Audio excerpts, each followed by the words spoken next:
We're taught that blood is thicker than water, that family stands by you when the world turns its back, that your own flesh and blood will catch you when you fall. But when you're standing in your childhood living room with your father's hand still burning across your cheek, and your mother's eyes looking through you like you're already a ghost, you discover something far more shattering, that the people who gave you life can unmake you with a single word. Worthless. And the cruelest part? You'll spend years wondering if they were right. I learned this truth on a Tuesday afternoon, when I said 2 words that detonated my entire existence. I'm pregnant. My father's hand cracked across my face, my mother's hand stilled in her bread dough. My sister Vivienne looked at me with pity, which somehow hurt worse than our father's rage. "Get rid of it," my father commanded. No. That single word cost me everything. My name, my home, my pack. By sunrise, I was disowned, erased from the family like I'd never existed. Because I was already broken, you see, already the disappointment. The daughter whose wolf was so weak she barely registered on pack bonds. The one who couldn't shift properly. The mistake they'd tolerated for 23 years. And now I carried a child with no father, no name, no future. I didn't know it yet, but the male who'd touched me like I was precious, who'd disappeared into the night he was about to upend every certainty I'd ever known. This is the story of how I lost everything and discovered what I was truly worth. Chapter 1. Sanctuary and Secrets. The homeless shelter in the human district smelled like industrial disinfectant and desperation. I'd been there 3 weeks when the nausea started in earnest, not just morning sickness, but the kind of soul-deep exhaustion that made every breath feel like lifting stones. My wolf, already weak, had gone almost completely silent. I could barely feel her anymore, just a faint flutter in my chest, like a dying heartbeat. The other women in the shelter gave me a wide berth. Humans couldn't consciously recognize what I was, but some instinct told them I was other, different, wrong. They weren't entirely incorrect. I spent my days at the public library, the only place that felt safe, surrounded by books and silence. The head librarian, Mrs. Bonita, was human and kind in that brisk, no-nonsense way that didn't ask questions. She let me stay past closing sometimes, reading in the back corner where the heating vent kept me warm. It was there, surrounded by fairy tales and folklore, that I felt the first real flutter of movement. 13 weeks pregnant. Still barely showing, my baggy clothes hiding the small swell. But the baby moved, and for the first time since my father's hand connected with my face, I felt something other than shame, hope, tentative and terrifying, but there. "You're here late again."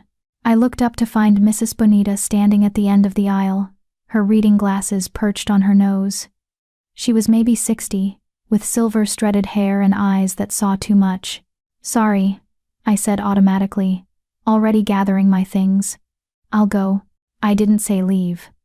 She sat down across from me, groaning slightly as her knees protested. "I said you're here late, again, which tells me you don't have anywhere better to be." My throat tightened. I'd gotten good at not crying over the past 3 weeks. Tears were a luxury I couldn't afford. "I have a studio apartment above the library," Mrs. Bonita continued, her voice matter of fact. "My daughter moved out years ago. It's small, but it's warm, and it's empty. If you're interested in earning your keep, helping with inventory, shelving, opening duties, it's yours." I stared at her. Why? Because I was 19 once, and pregnant, and everyone I knew told me I'd ruined my life. She stood, brushing invisible dust from her slacks. They were wrong. Life just changed shape. "Come on. I'll show you the space." The apartment was tiny, a single room with a kitchenette, a bathroom barely large enough to turn around in, and a window that overlooked the street. But it had a bed with clean sheets and a door that locked from the inside. I cried then, couldn't help it. 3 weeks of holding myself together cracked open in that small, safe space. Mrs. Bonita handed me tissues and didn't comment on my tears. "Rent is helping with the library. No money needed. And, Kenna?" She waited until I looked at her. "Whatever you're running from, it's not my business. But you're safe here. Understand?" I nodded, not trusting my voice. "Good. There's soup in the fridge downstairs. Heat it up before bed." She moved toward the door, then paused. "One more thing. The free clinic on Maple Street has a doctor who doesn't ask questions. Dr. Sarah Okonkwo. Tell her I sent you. She'll make sure you and the baby are healthy." After she left, I stood in the middle of my new home. What a strange word, and pressed both hands to my stomach. "We're going to be okay," I whispered to the tiny life inside me. "I don't know how yet, but we will be." My wolf stirred, faint but present. She didn't believe me. I wasn't sure I believed me either. Dr. Okonkwo was a tall woman with dark skin, intelligent eyes, and hands that moved with confident precision. The clinic was clean but obviously underfunded donation bins in the corner, slightly outdated equipment, motivational posters peeling at the edges. "First prenatal visit?" she asked, washing her hands. "Yes." "How far along?" 14 weeks, I think." She nodded, pulling on gloves. "Let's take a look. Any complications? Bleeding? Severe pain? Dizziness?" "Just tired. All the time. Normal for first trimester, but let's make sure." She was professional, efficient, but not unkind. The kind of doctor who'd seen everything and learned not to judge. The ultrasound gel was cold. I flinched. "Sorry," Dr. Okonkwo murmured, moving the wand across my stomach. The screen beside her flickered, and then, a heartbeat, fast and strong, filling the small exam room with sound. "There we are," the doctor said softly. "Good, strong heartbeat. Measuring right on track for 14 weeks. She paused, tilting her head. My own heart stuttered. "What? What's wrong?" "Nothing's wrong." She adjusted the wand, her expression thoughtful. "But your hormone levels, they're unusually high, and the baby is measuring slightly larger than expected. Not concerning, just notable." I stared at the screen, at the tiny shape that was somehow a person. "My person. Is that bad?" "Not necessarily. Could just mean a healthy, robust baby. We'll monitor it." She handed me paper towels to wipe off the gel. "But Kenna, I need to ask, is there anything unusual about the father's biology? Any family history of twins, or abnormal growth patterns?" I thought about that night 6 weeks ago. The male whose scent had made my broken wolf sing. The way shadows seemed to cling to him. How his presence had felt impossibly large, like the air itself bent around him. "I don't know," I admitted. I don't know who he is." Dr. Okonkwo's expression didn't change, but something in her eyes softened. "Okay. We'll just keep a close eye on things. I want to see you every 2 weeks instead of monthly. Can you manage that?" "Mrs. Bonita, the librarian who sent me," she said, "you don't ask questions." "I don't ask questions that aren't medically relevant." She stripped off her gloves. "But I do ask this. Are you safe? Where you're living now, are you safe?" "Yes." "Good. Because that baby needs you healthy and whole. Understand?" I nodded. "All right. Stop at the front desk for prenatal vitamins, they're free. And Kenna?" She waited until I met her eyes. "You're going to be a good mother." "I can tell." I walked back to the library in the gray afternoon light, my hand pressed protectively over my stomach. The baby was real now, not just a concept, but a person with a heartbeat and a future, measuring larger than expected. What did that mean? Was it because of me, my broken genetics somehow affecting the child? Or was it because of him, the mysterious male whose touch had been gentle but whose presence had felt like compressed power? I'd tried not to think about him over the past weeks. What was the point? He was gone. Probably didn't even remember me, just another encounter in a long line of encounters. But now, with Dr. Okonkwo's words echoing in my head, I couldn't help but wonder, who was he? The library was quiet when I returned. Late afternoon, the lull between school letting out and evening regulars arriving. I shelved returns in the fiction section, letting the familiar rhythm soothe my racing thoughts. I was pushing the cart toward the romance novels when the door chimed, and my wolf, silent for weeks, suddenly screamed, not in fear, in recognition. I turned slowly, my heart a drum in my chest. He stood just inside the entrance, dressed in dark clothes that looked expensive even from a distance. Tall, taller than I remembered. Broad-shouldered. His face was partially shadowed, but I'd know that presence anywhere. The way the air seemed to thicken around him, like reality itself made space for his existence. Our eyes met across the library. His widened. Shock. Then something else. Something I couldn't name flickered across his features. He moved toward me with predatory grace, and I realized with sudden, terrifying clarity that he wasn't just some male. The way other patrons unconsciously shifted out of his path, the weight of his presence, the absolute authority in his bearing. This was someone important, someone powerful, and I'd spent one night with him and then disappeared without a word. "You," he said, his voice low and rough. Up close, I could see his eyes pale gold, almost amber. Wolf eyes, even in human form. "I've been looking for you." My hand moved instinctively to my stomach, a protective gesture I didn't even register until his gaze followed the movement. He went utterly still. "How far along?" The question was barely a whisper. 15 weeks. His eyes snapped back to my face. I watched him do the math, watched the realization settle over him like a mantle. Mine? I could have lied. Should have lied. Told him it was someone else's, sent him away. Protected myself from whatever complication this would bring, but my broken wolf was singing for the first time in weeks, and the baby inside me fluttered like it recognized its father's voice. Yes, he closed his eyes briefly, and when he opened them again, they held something that looked like grief. Or relief. Or both. "What's your name?" he asked. Kenna Blythe." I paused. "What's yours?" His jaw tightened. Around us, I noticed Mrs. Bonita had emerged from her office, her expression alert. A couple of patrons had stopped browsing, their attention caught by whatever energy was radiating from this male. "My name," he said slowly, "is Richard Werner." The name meant nothing to me.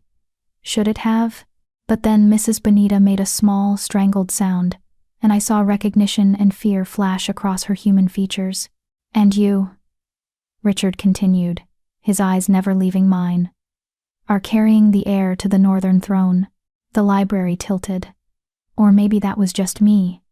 The world reshaping itself around this new, impossible truth. I'd slept with royalty. No worse than that. I'd slept with the Alphaking, and my family, the pack that had disowned me, the wolves who'd spent my entire life telling me I was worthless. They had no idea. Chapter 2. The impossible claim. The Alphaking was standing in a public library, staring at me like I was a puzzle he couldn't solve. I was standing in a public library, pregnant with his child, wearing clothes from a donation bin and living above a building that smelled like old paper and broken dreams. The universe, I decided, had a cruel sense of humor. "We need to talk," Richard said, his voice low enough that the other patrons couldn't hear but commanding enough that it wasn't a request. Privately, Mrs. Bonita materialized beside me with impressive speed for a woman her age. "The library has a private office," she said, her tone crisp and protective. "You may use it, but the door stays open." Richard's eyes flicked to her, and I saw something like approval in his expression. "Agreed." He gestured for me to lead the way, and I became acutely aware of how I must look to him, gaunt, exhausted, my dark hair pulled into a messy knot, my clothes hanging loose on my frame, not exactly the image of someone carrying royal offspring. The office was small, cluttered with filing cabinets and stacks of inventory sheets. I sat in Mrs. Bonita's desk chair because my legs were shaking. Richard remained standing, filling the cramped space with his presence. For a long moment, neither of us spoke. "I looked for you," he finally said. "After that night, I went back to the border crossing every day for 2 weeks. You were just gone. I didn't know you were looking." My voice sounded small even to my own ears. "You didn't tell me your name. Didn't tell me anything about yourself." I couldn't. He ran a hand through his dark hair, frustration evident in the gesture. The situation was complicated. I was traveling incognito, trying to avoid detection. If anyone had known the Alphaking was wandering territorial borders alone. "Why were you there?" I interrupted. "At the border, alone." His jaw tightened. Because even kings need to escape their cages sometimes. I understood that sentiment more than he could possibly know. So you found me, I said, trying to keep my voice steady. Now what? Now? He moved closer, then seemed to catch himself, maintaining distance. Now you tell me why you're living in a human shelter, working in a library, looking like you haven't had a decent meal in weeks. Shame burned through me. I'm fine. You're not fine. His voice was gentle, which somehow made it worse. Kenna, you're pregnant with my child. You should be. He stopped, his expression darkening. Where's your pack? Your family? Gone. Gone where? Just gone. I wrapped my arms around myself, a protective gesture. They don't want me. They made that clear. His eyes narrowed dangerously. They disowned you. It wasn't a question. Somehow, he'd read the entire story in my body language. In the careful way, I didn't say the word myself. It doesn't matter, I said quickly. I'm managing. Mrs. Bonita gave me a place to stay, and the doctor says the baby is healthy. It matters. His voice dropped to something barely above a growl, and I felt the weight of his wolf press against the air between us. Not threatening me, threatening the ghosts of my family. It matters that they threw you out when you were vulnerable, that they left you with nothing. What pack was it? I'm not telling you that. Kenna. No. I stood, surprising myself with the firmness in my voice. You don't get to swoop in and fix this with royal authority or whatever. They made their choice. I made mine. It's done. He studied me with those unsettling amber eyes. You're protecting them. Even after what they did to you. I'm protecting myself, I corrected. From becoming someone's political scandal. From being the reason the Alphaking wages war on some insignificant border pack. From being even more of a burden than I already am. A burden. He repeated the word like it tasted wrong. Is that what you think you are? I laughed, the sound bitter. I know what I am. I'm a broken omega with a malformed wolf who got pregnant by a male I didn't know, and now I'm carrying a child that will probably be as defective as I am. So yes, Your Majesty, I'm a burden. Let's not pretend otherwise. The silence that followed was sharp enough to cut. Your Majesty, he finally said, his voice quiet. You called me Your Majesty. Isn't that what I'm supposed to call you? That night at the border, you called me something else. You didn't know who I was, so you just talked to me, like I was anyone. Do you remember what you said? I did remember. I'd told him he looked sad, asked if he needed someone to listen. Offered him the only thing I had: companionship, conversation, the simple act of being seen. Things are different now, I whispered. They don't have to be. Of course they do. I gestured between us, at the absurd gulf of status and power and worth. You're the Alphaking. I'm nobody. This baby, my hand pressed protectively over my stomach. This baby deserves better than a mother who can barely shift, and a scandal that will follow them their entire life. Richard moved then, closing the distance between us in 2 strides. He didn't touch me, but his presence surrounded me, and my traitorous wolf purred in recognition. Listen to me very carefully, he said, his voice low and intense. You are not nobody, you are not broken, and you are not a burden. Whoever told you those things lied. My wolf. Your wolf is quiet, not malformed. I felt her that night. She's there, Kenna. She's just waiting for something. For what? I don't know yet. He reached out slowly, telegraphing his movement, and gently lifted my chin so I had to meet his eyes. But I know this.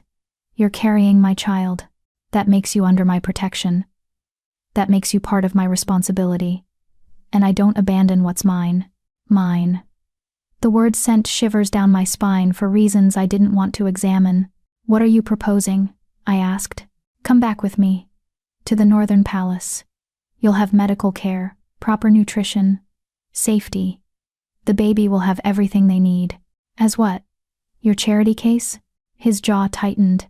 As the mother of my heir. And when people ask who I am, what I am, I'll tell them the truth. Which is... He was quiet for a long moment, his thumb brushing absently against my jaw, a gesture so gentle it made my chest ache. That you're someone I should have looked harder for.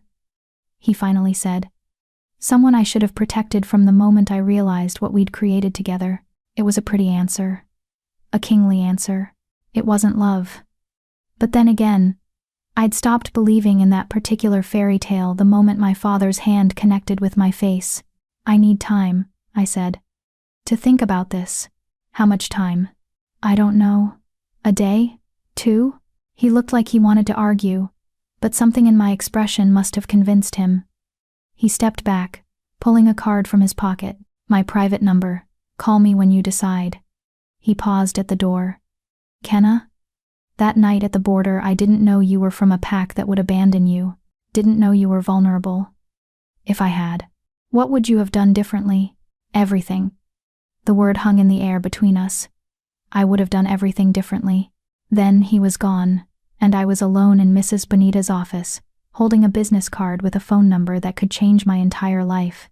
Mrs. Bonita brought me tea without being asked. We sat in the back corner of the library after closing, surrounded by returns that needed shelving. The Alphaking, she said mildly, like she was commenting on the weather. That's not something you see every day in a public library. I didn't know, I said quietly. I didn't know who he was. Would it have mattered? I thought about that.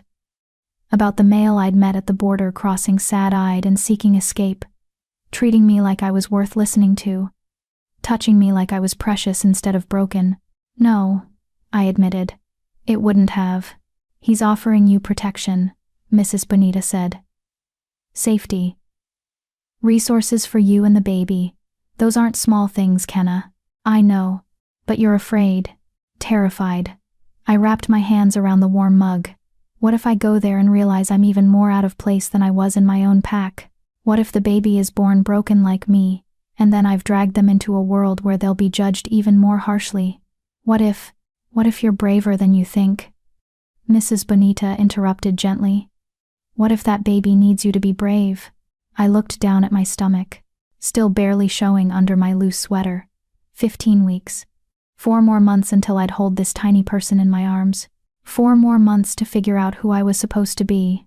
He said my wolf isn't malformed, I whispered. That she's just waiting for something. Do you believe him? I don't know what I believe anymore. I set down the tea, suddenly exhausted. My whole life, I was told I was less than.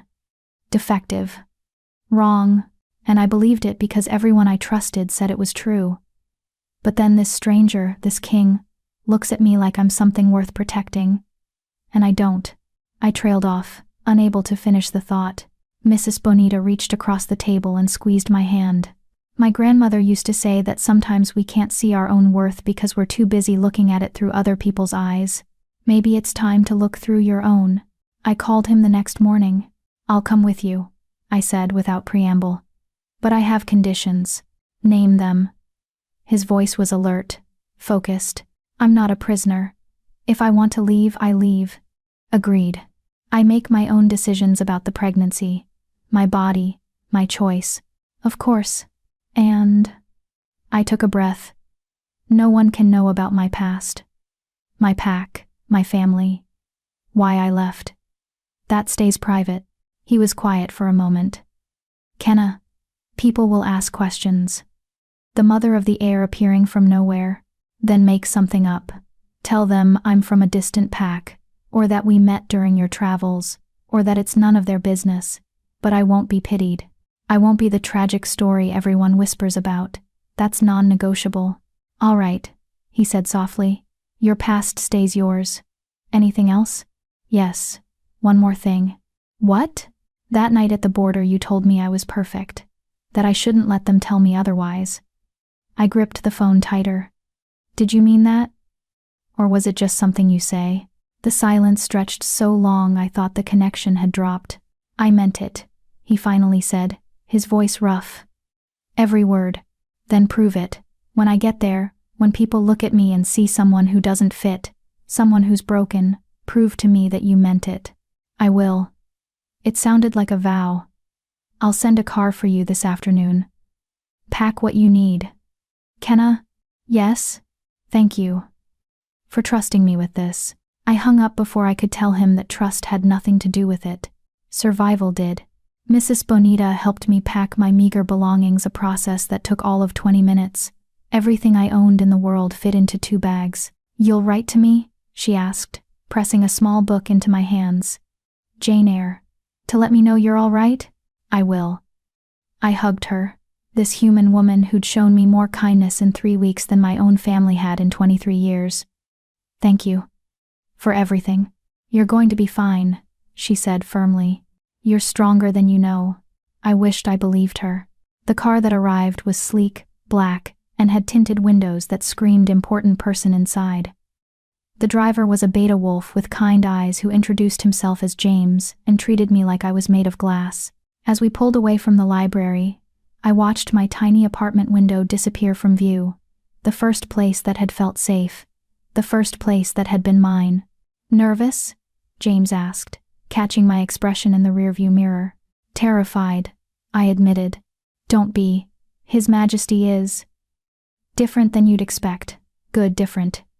He paused. "And the palace staff, we take care of our own." "You'll see. Our own." As if I could ever belong in a place like that. The drive took 3 hours. We left the human district, crossed through neutral territory, and entered packlands that grew progressively more affluent. Bigger houses, nicer cars, wolves who looked sleek and well-fed, and confident in their place in the world. Everything I wasn't. And then, cresting a hill, I saw it. The Northern Palace. It wasn't a castle too modern for that, but it was massive. Stone and glass and sharp architectural lines that spoke of power and permanence. The kind of place that had stood for generations, and would stand for generations more. The kind of place where broken omegas didn't belong. James pulled up to a side entrance, not the grand front doors. "More private this way," he explained. "His Majesty thought you might appreciate not being on display." That small consideration, the awareness that I might want privacy, dignity, made something in my chest crack. Richard was waiting just inside the door. He'd changed from his library clothes into something more formal, but his eyes held the same intensity they'd had yesterday. When he saw me, something in his expression softened. "You came," he said quietly. "I said I would. People say a lot of things." He reached for my bags, but I held on to them. "I can carry my own things." "I know you can." But he didn't push. "Come on. I'll show you to your rooms." Rooms, plural. He led me through corridors that were both beautiful and intimidating, marble floors. Artwork that probably cost more than my entire pack's annual income. Windows that overlooked manicured grounds. We stopped at a door near the end of a quiet hallway. "These will be yours," Richard said, opening the door. "Private suite. Bedroom, bathroom, sitting room. The medical wing is 2 floors down. I've already arranged for Dr. Marissa Torres to oversee your prenatal care. She's the best in the territory." I stepped inside, and my breath caught. The rooms were beautiful, not ostentatious, but comfortable, soft colors, good lighting, furniture that looked actually meant to be used, and books. An entire wall of shelves, already stocked with volumes. "You mentioned you like to read," Richard said quietly from the doorway. I had the staff put together a collection. "If there's anything specific you want, just ask." I touched the spines gently. Fiction, non-fiction, poetry. A careful, curated selection that spoke of attention and thought. "Why are you doing this?" I asked, not turning around. "Because you're carrying my child. That's not enough of a reason to give me a palace suite and a private library." I heard him move closer. Felt his presence at my back. "Then how about this? Because that night at the border, you looked at me like I was a person, not a title. Because you asked if I needed someone to listen. Because you gave me something I'd been searching for my entire life, a moment where I could just be." His voice dropped. "And because I failed to protect you once already, I won't make that mistake twice." I turned to face him. He was closer than I expected, close enough that I could see the gold flecks in his amber eyes, the shadow of stubble on his jaw. "I'm not your responsibility," I said softly. "Yes, you are, whether you like it or not." He reached out, slowly, and pressed his palm gently against my stomach. "Both of you are."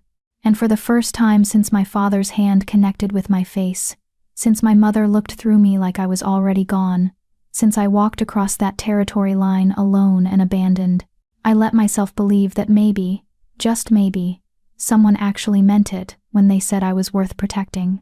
Even if that someone was a king, even if I was still broken, even if this was all temporary. For now, in this moment, it was enough.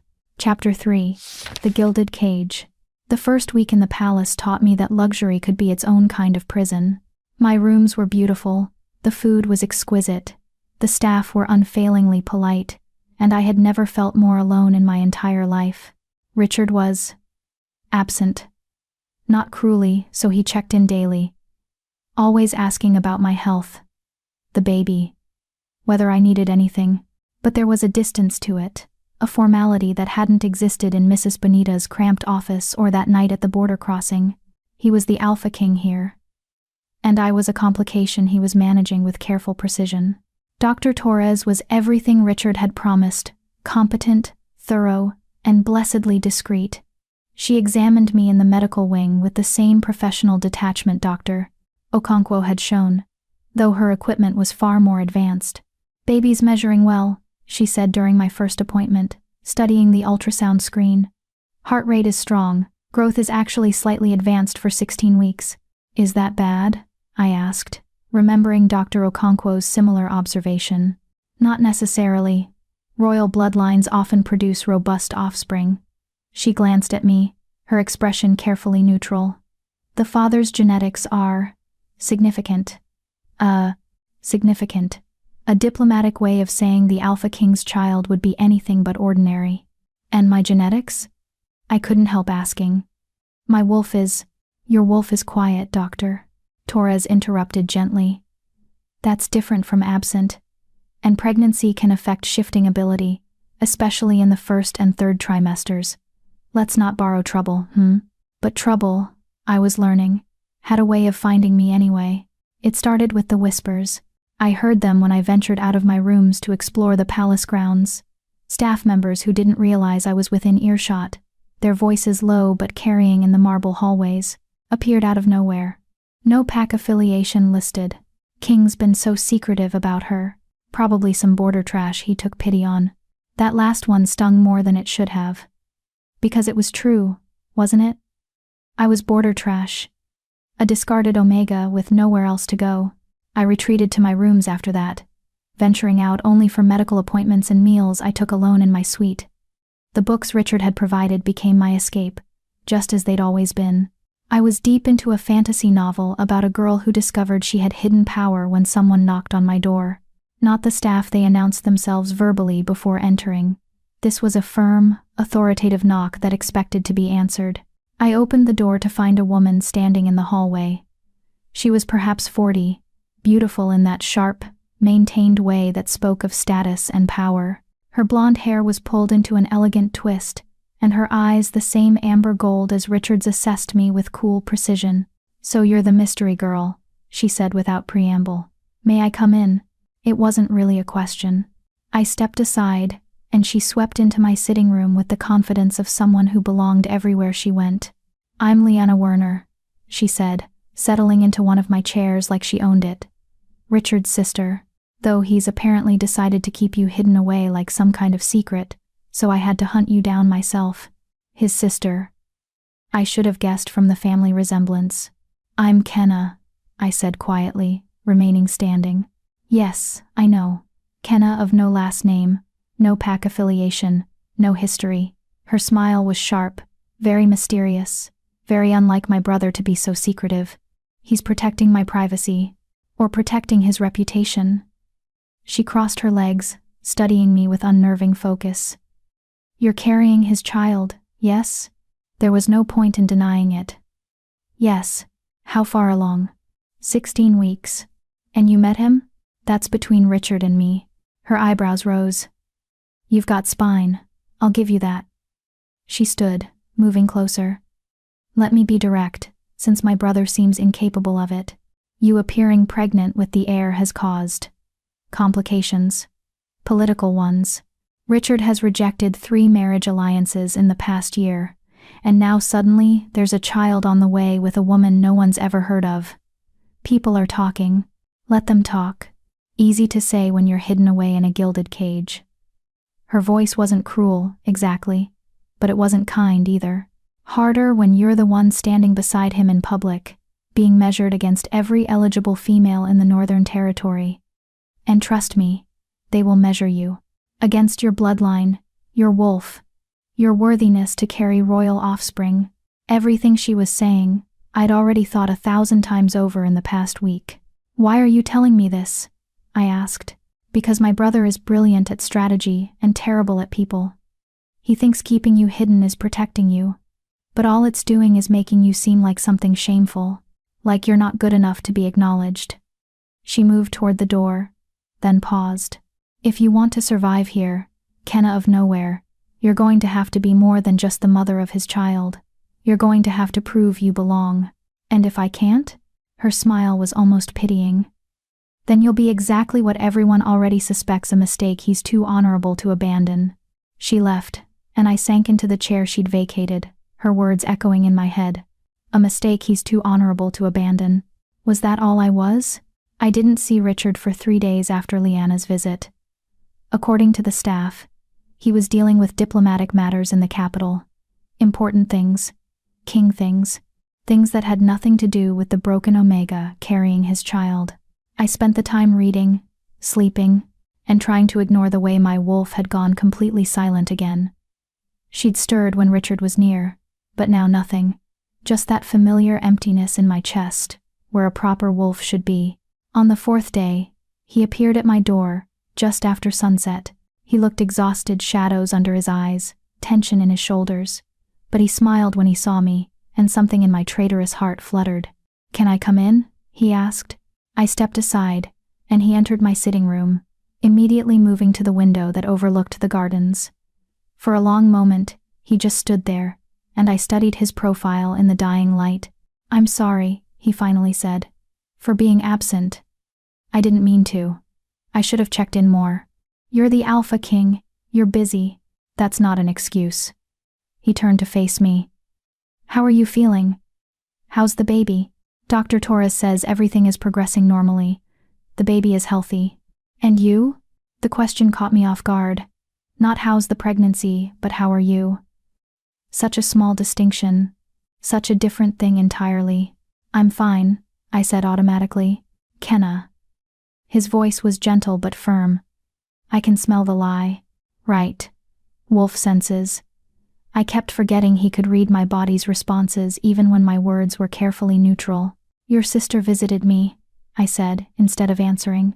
His expression darkened. "Leanna, what did she say?" "That I'm a political complication. That people are talking.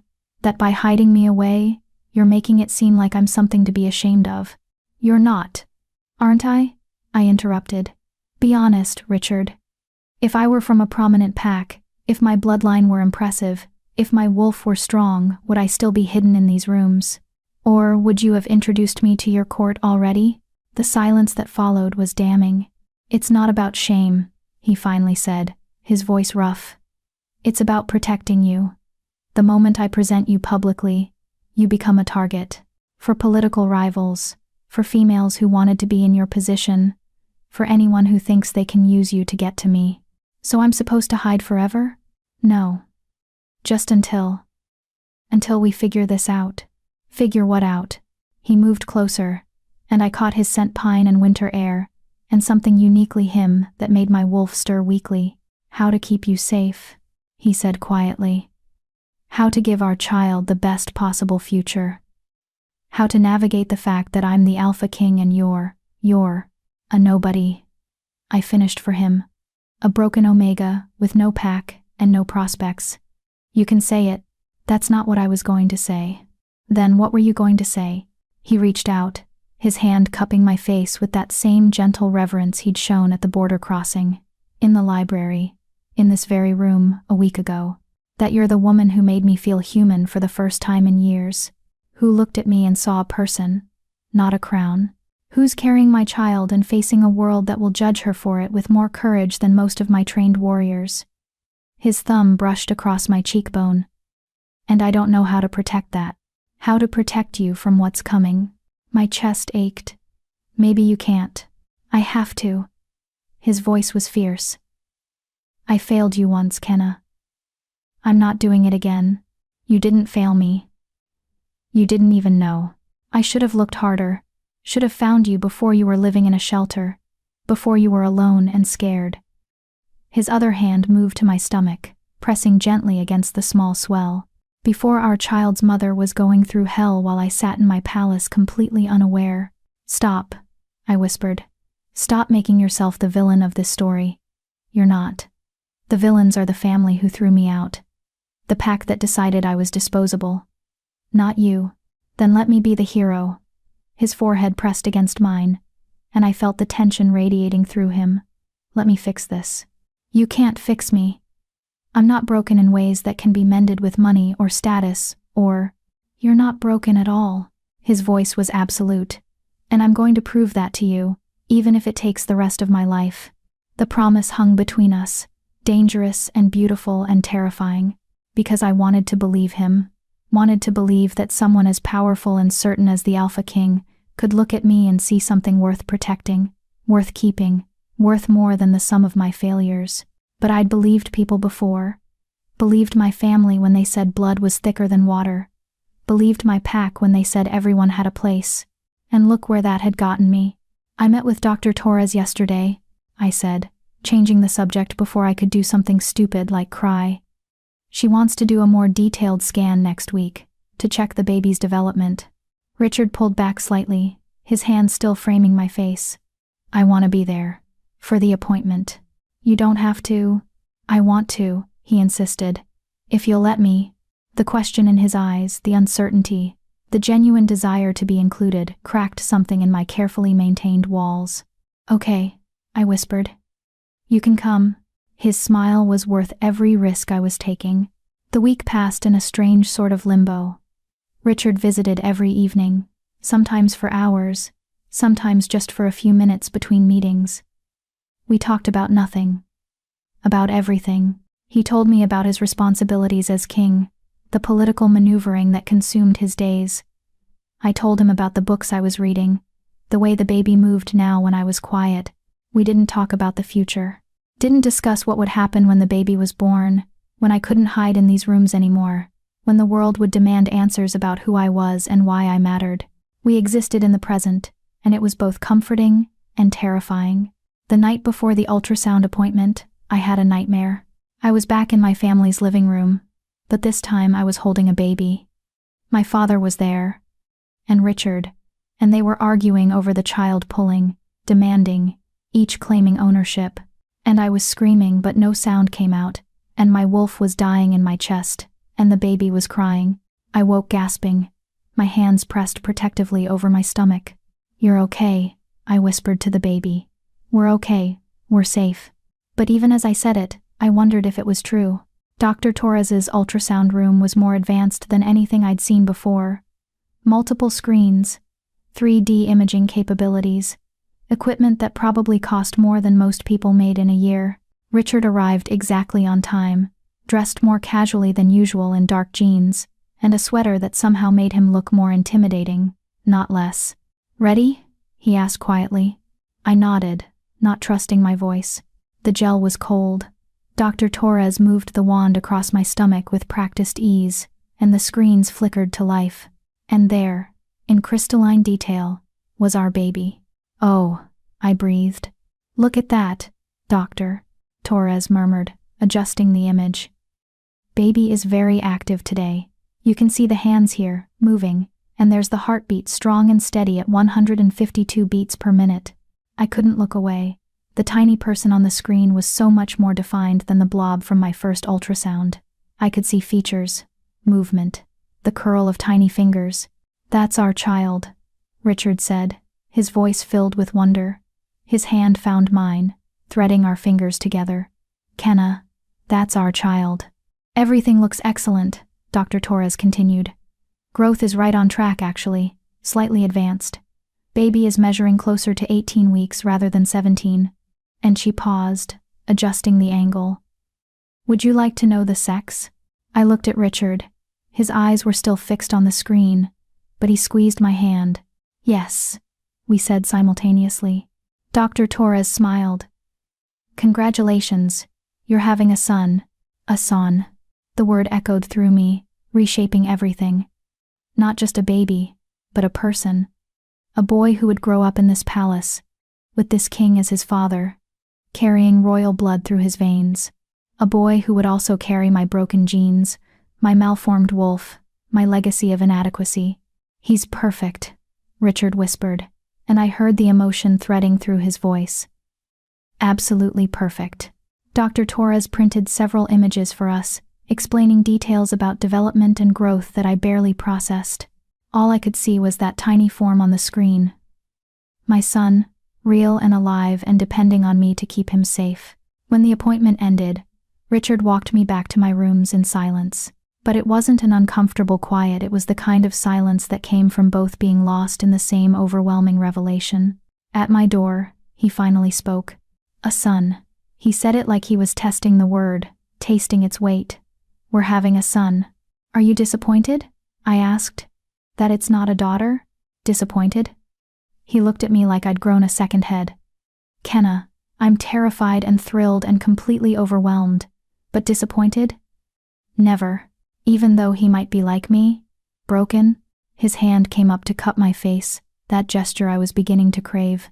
He's not going to be broken, and neither are you. His voice was firm. But even if he is exactly like you, quiet wolf, gentle soul, more comfortable with books than battles, I will love him fiercely. Just like I. He stopped abruptly, the unfinished sentence hanging between us. Just like I love you. That's what he'd almost said. I could see it in his eyes. Feel it in the way his thumb brushed across my cheek. But he didn't say it, because saying it would make this real in ways neither of us was ready for. Get some rest, he said instead, stepping back. You and our son need it. After he left, I stood in my sitting room. One of the ultrasound pictures clutched in my hand.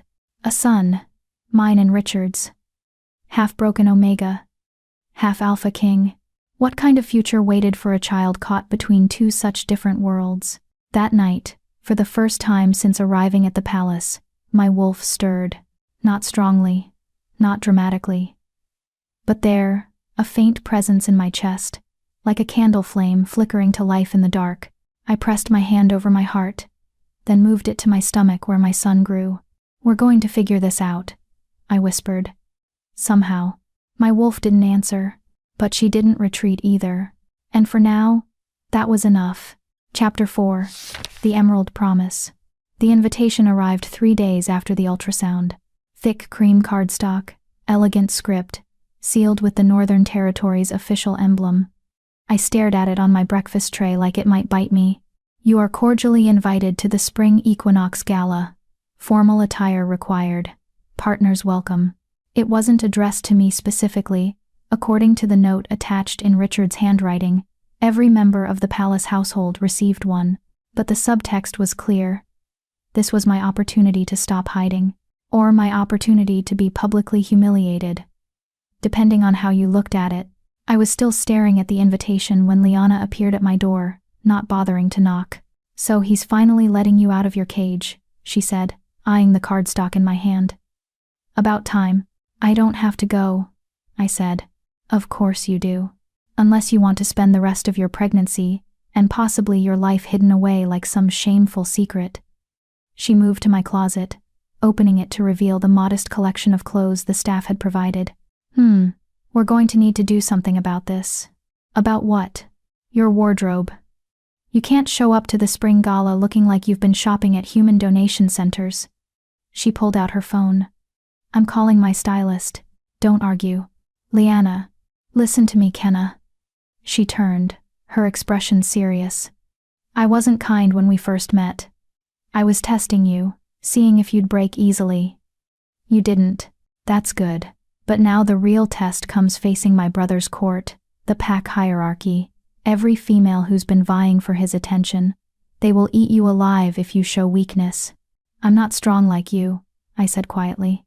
I can't just pretend to be something I'm not. I'm not asking you to pretend. She sat beside me on the couch.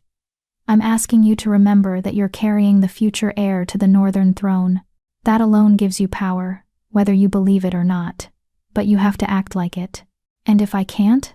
Then my brother is going to spend the entire night defending you instead of enjoying himself. And you're going to spend it proving everyone right who said you weren't strong enough for this life. She squeezed my hand briefly. I don't want to see either of those things happen. It was the closest thing to kindness she'd shown me. I found myself gripping her hand back. I don't know how to be what he needs, I admitted. None of us do.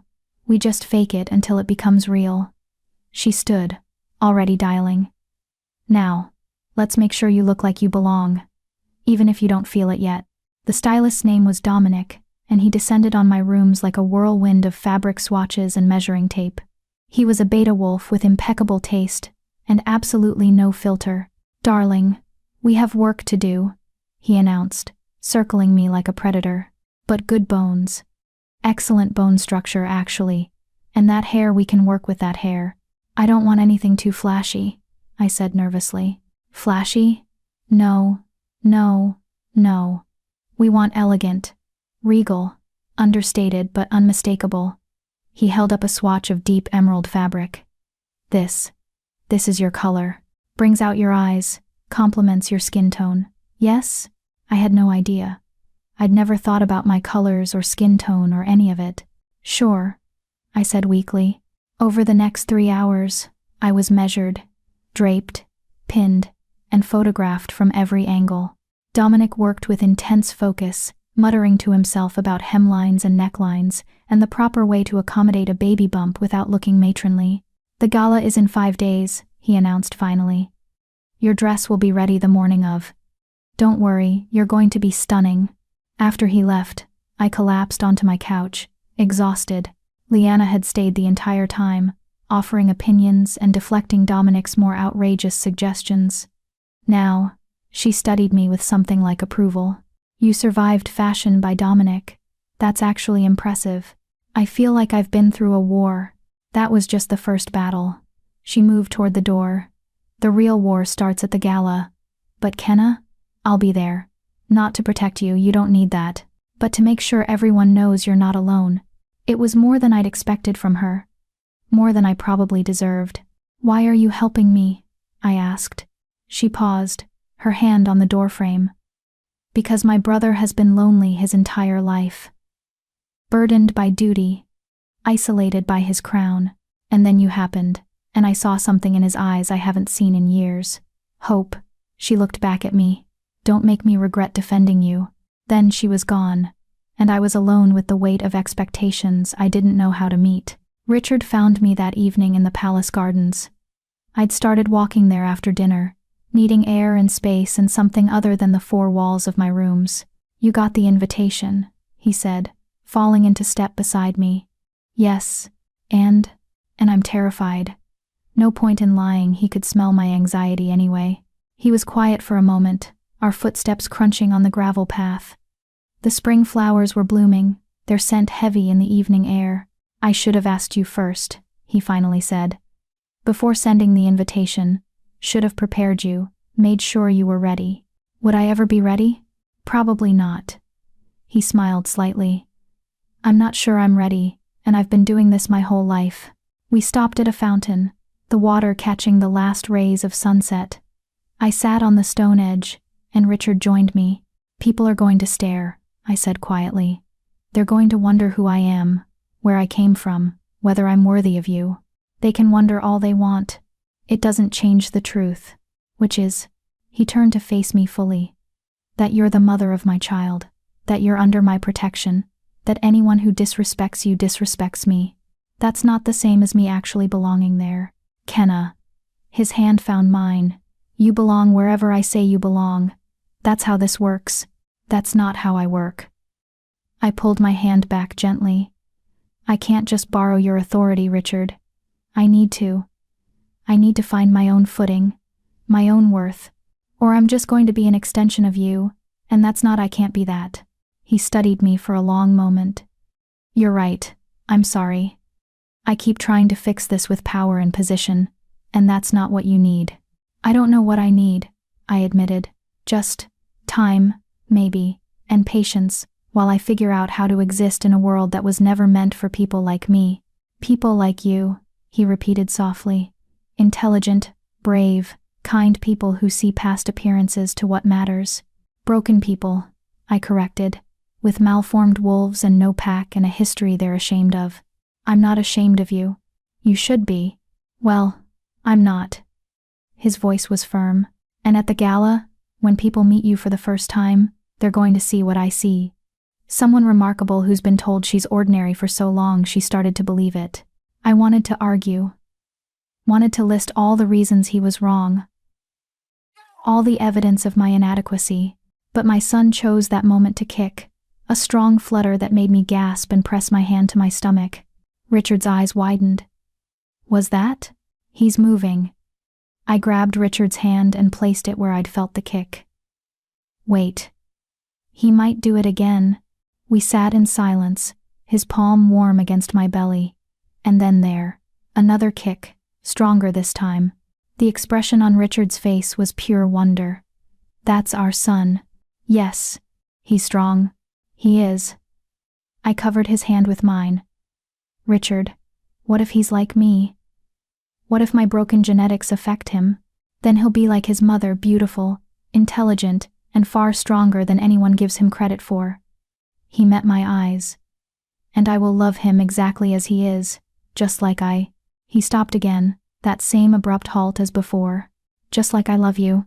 The unspoken words hung between us, as tangible as the baby moving under our joined hands. Just like you what? I whispered, needing to hear it even though I knew it was dangerous. His jaw tightened. Just like I'm starting to feel things I shouldn't. Not yet. Not when everything is so complicated. What kind of things? Kenna. My name was a warning and a plea. Don't ask me questions I can't answer without making this harder. Harder than it already is? Yes.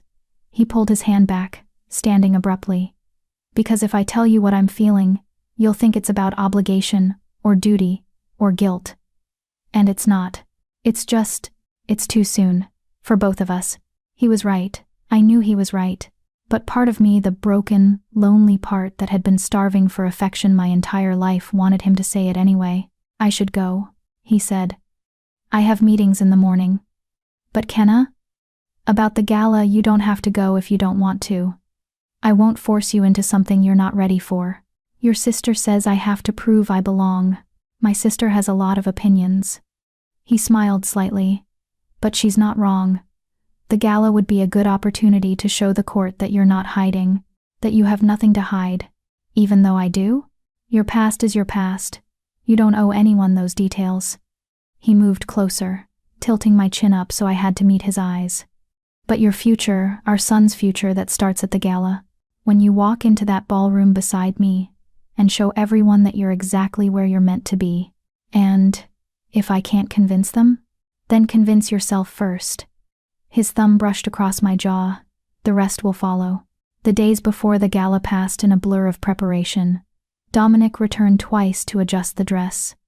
Liana coached me on court politics, drilling me on names and faces and which families held what grudges.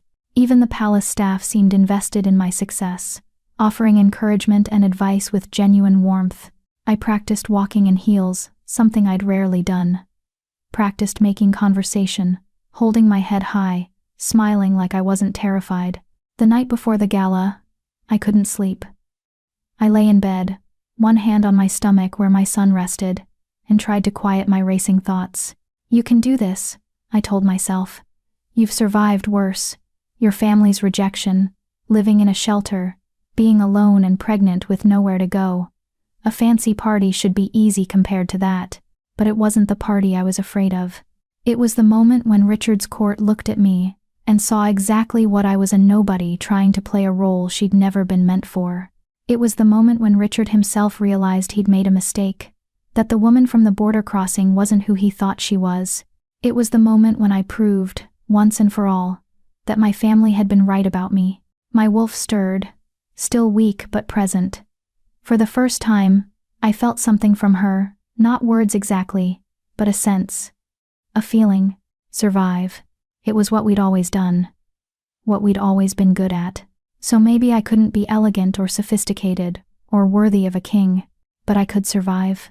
And for now, that would have to be enough. The morning of the gala, I woke to find a box outside my door. Inside was a necklace, delicate silver with a single emerald pendant that matched the dress Dominic had made. The note attached was in Richard's handwriting. This belonged to my grandmother. She wore it on her wedding day, and my grandfather told her it was the color of hope.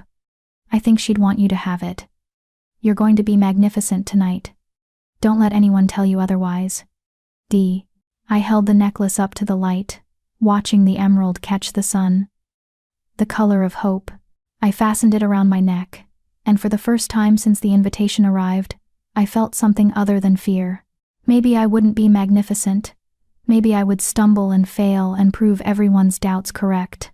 But I would be wearing the Alphaking's grandmother's necklace. I would be carrying his son, and I would walk into that ballroom like I had every right to be there, even if I had to fake it every single step of the way. Chapter 5. The Spring Equinox Gala. The dress was a masterpiece. Deep emerald silk that draped elegantly over my growing belly. The fabric flowing in a way that made the pregnancy look intentional. Beautiful even. The neckline was modest but sophisticated, and the back dipped just low enough to be interesting without being scandalous. Dominic had somehow managed to make me look regal. I barely recognized myself in the mirror. "You look like a queen," Liana said from the doorway. She was stunning in midnight blue. Her blonde hair swept up in an intricate style that probably took hours. "I look like I'm playing dress-up," I corrected. "Same thing, initially." She moved closer, adjusting the necklace so it lay perfectly. "My grandmother's emerald. Richard gave you that?" "This morning." Something flickered across her face, surprise, maybe approval. "He's never let anyone wear that before, not even the females he courted seriously." My stomach flipped. "Should I not?" "No. You should absolutely wear it. It sends a message." She met my eyes in the mirror. "That you're not temporary. That you matter to him. That's important, Kenna. Especially tonight." There was a knock at the door, sharp, precise. Richard's knock. Liana squeezed my shoulder. "Remember what I taught you. Head up, shoulders back, smile like you have secrets. And if anyone asks intrusive questions, you smile wider and say, 'How interesting that you'd ask that,' and change the subject." Then she slipped out through the connecting door to the hallway, leaving me alone to face him.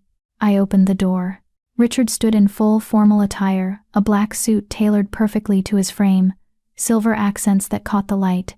His hair was styled back from his face, making his amber eyes even more striking. He looked every inch the Alpha King, and the way he looked at me like I'd stolen his breath made my knees weak. "Kenna," he breathed. "You're pretending to be someone I'm not?" "Stunning." He stepped inside, his eyes never leaving mine. "Absolutely stunning. That dress, the necklace, you're perfect." Dominic picked the dress. "You provided the necklace. I'm just wearing them. You're more than what you wear." He moved closer, and I caught his scent different tonight, richer. He'd done something to mask his usual pine and winter air with something more sophisticated, but underneath I could still smell him. "Are you ready?" "No." "Good. Neither am I, and I've been attending these things my entire life." He offered his arm. "But we'll figure it out together." "Yes?" I slipped my hand through his elbow, feeling the solid strength of him. "What if I embarrass you?" "Impossible." "What if I say the wrong thing? Do the wrong thing? What if—" "Kenna?" He covered my hand with his. "You could walk into that ballroom and recite nursery rhymes, and I would still be proud to have you beside me. Stop waiting for me to realize you're not enough. You are. You always have been." I wanted to believe him. Wanted to let those words sink in and heal the wounds my family had carved into my sense of self. But words were easy. The ballroom, that would be the test. The grand ballroom was exactly as intimidating as I'd feared.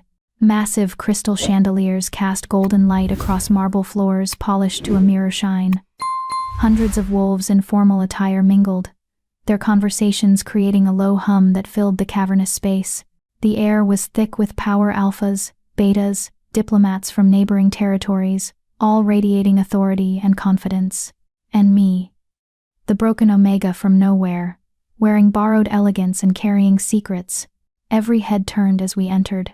The conversations didn't stop exactly, but they shifted, voices lowering, eyes tracking our progress as Richard led me down the grand staircase.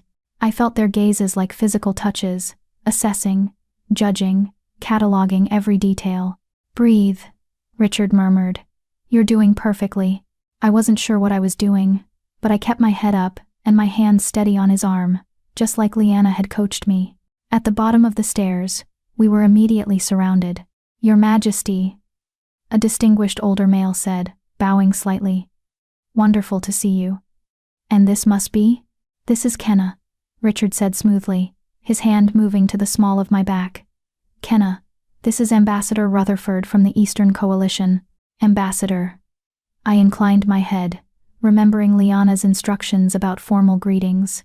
"Charmed," Rutherford said, though his eyes were calculating. "I don't believe I've heard your family name, my dear." "How interesting that you'd ask that," I replied, channeling Liana's advice. "Tell me, Ambassador, how are negotiations with the Eastern Pax progressing?" Richard's hand pressed slightly against my back approval. I thought. Rutherford blinked, then launched into a discussion of trade agreements that I barely followed but nodded along to appropriately. More people approached, more names, more titles, more barely veiled curiosity about who I was and where I'd come from. Richard fielded the invasive questions with diplomatic skill, redirecting conversations whenever someone got too pointed. But I could feel it, the undercurrent of speculation, the whispered conversations happening just out of earshot. "Who is she? Where did she come from? That's his child she's carrying? She doesn't look like much." That last one I definitely heard, from a stunning female in a red dress who was making no effort to hide her disdain. "Lady Sabine," Richard said coolly, acknowledging her with significantly less warmth than he'd shown the others. "How unexpected to see you here." "Your Majesty." She practically purred, moving closer, too close. "I wouldn't miss the spring gala, though I must say, I'm surprised by your choice of companion this year. Usually you attend alone, or with someone more established." The insult was barely veiled. I felt my wolf stir, not in strength, but in recognition of threat. "Kenna is exactly where she should be," Richard said, his voice carrying a warning edge. "I suggest you remember that." "Of course." Sabine's smile was razor-sharp, though one does wonder about bloodlines, family connections, the usual considerations for someone in her position. Carrying the heir, I mean. Surely those details matter? "The only detail that matters," Richard said, his tone dropping to something dangerous, "is that she's under my protection. Anyone who questions that questions me directly." The nearby conversations fell silent. I realized with dawning horror that we'd become the center of attention, exactly what I'd been trying to avoid. Sabine's eyes glittered with malice disguised as innocence. "I meant no disrespect, Your Majesty. Simply expressing the concerns many of us share. The future heir's mother should be above reproach, shouldn't she?" "She is." Richard's hand moved from my back to my waist, pulling me closer in a gesture that was unmistakably possessive. "Now, if you'll excuse us. I believe they're about to announce dinner." He guided me away before I could respond, his jaw tight with anger. "I'm sorry," he muttered. "Sabine has always been one of the females vying for your attention?" I finished quietly. "Liana warned me about her. She's harmless, just bitter that I rejected her marriage alliance 3 years ago." "She doesn't seem harmless." My hands were shaking slightly, adrenaline from the confrontation making my pulse race. "She asked all the questions everyone else was thinking. Let them think what they want." He stopped in a quieter corner of the ballroom, turning to face me. "Kenna, I told you your past is yours. You don't owe anyone explanations. But what about our son? When he's born, people are going to demand answers. About my bloodline, my family, why I appeared from nowhere. What are you going to tell them? The truth. That I met you, that we connected, that you're carrying my child. The rest is none of their concern. That won't be enough for them. It has to be." His hand cupped my face, thumb brushing my cheekbone in that gesture I'd come to crave. "Because it's the only answer they're getting." Dinner was an elaborate affair, multiple courses served with formal precision at tables arranged according to rank and status. Richard and I sat at the high table with Liana and several other high-ranking pack members. The conversation was political. Careful, every word chosen for maximum diplomacy. I mostly stayed quiet, listening and learning the dynamics at play, but I noticed things. The way people deferred to Richard, how his word ended debates, the burden of authority he carried in every interaction. He was never just a person here, always the king, always on display, always managing competing interests. No wonder he'd been at that border crossing alone, seeking escape. Halfway through the main course, my son decided to make his presence known with a particularly strong kick. I gasped softly, my hand moving instinctively to my stomach. "You all right?" Richard asked immediately, his attention shifting from the ambassador he'd been speaking with. "Fine, he's just active tonight." Something softened in his expression. "May I?" In front of everyone at the high table, in full view of the curious eyes watching our every interaction, I took his hand and placed it where I'd felt the kick. The baby obliged with another strong movement. Richard's face transformed wonder and joy, and something so tender it made my chest ache. He's strong, takes after his father. Around us, I was aware of the reactions, some surprised, some approving, some calculating what this public display of intimacy meant for palace politics. But for that moment, it was just us. Just Richard. Me. And the tiny life we'd created. Liana caught my eye from across the table and smiled, not her usual sharp smile, but something genuine, approving. Maybe I wasn't doing as badly as I thought. After dinner, the ballroom opened for dancing. A small orchestra played elegant waltzes, and couples took to the floor with practiced grace. "Dance with me," Richard said, offering his hand. "I don't know how," I admitted. "I never learned. I'll teach you." He pulled me gently to my feet. "It's easy, just follow my lead." He guided me to the dance floor, and I tried not to think about all the eyes watching as he placed one hand at my waist and took my hand in his other. "Step back with your right foot when I step forward with my left," he instructed quietly. "Then side, then together. That's all a waltz is, a simple pattern repeated." He moved, and I tried to follow. Predictably, I stepped on his foot. "Sorry," I muttered. "Don't apologize. Just feel the rhythm." He pulled me closer. "Stop thinking so hard. Let your body follow mine."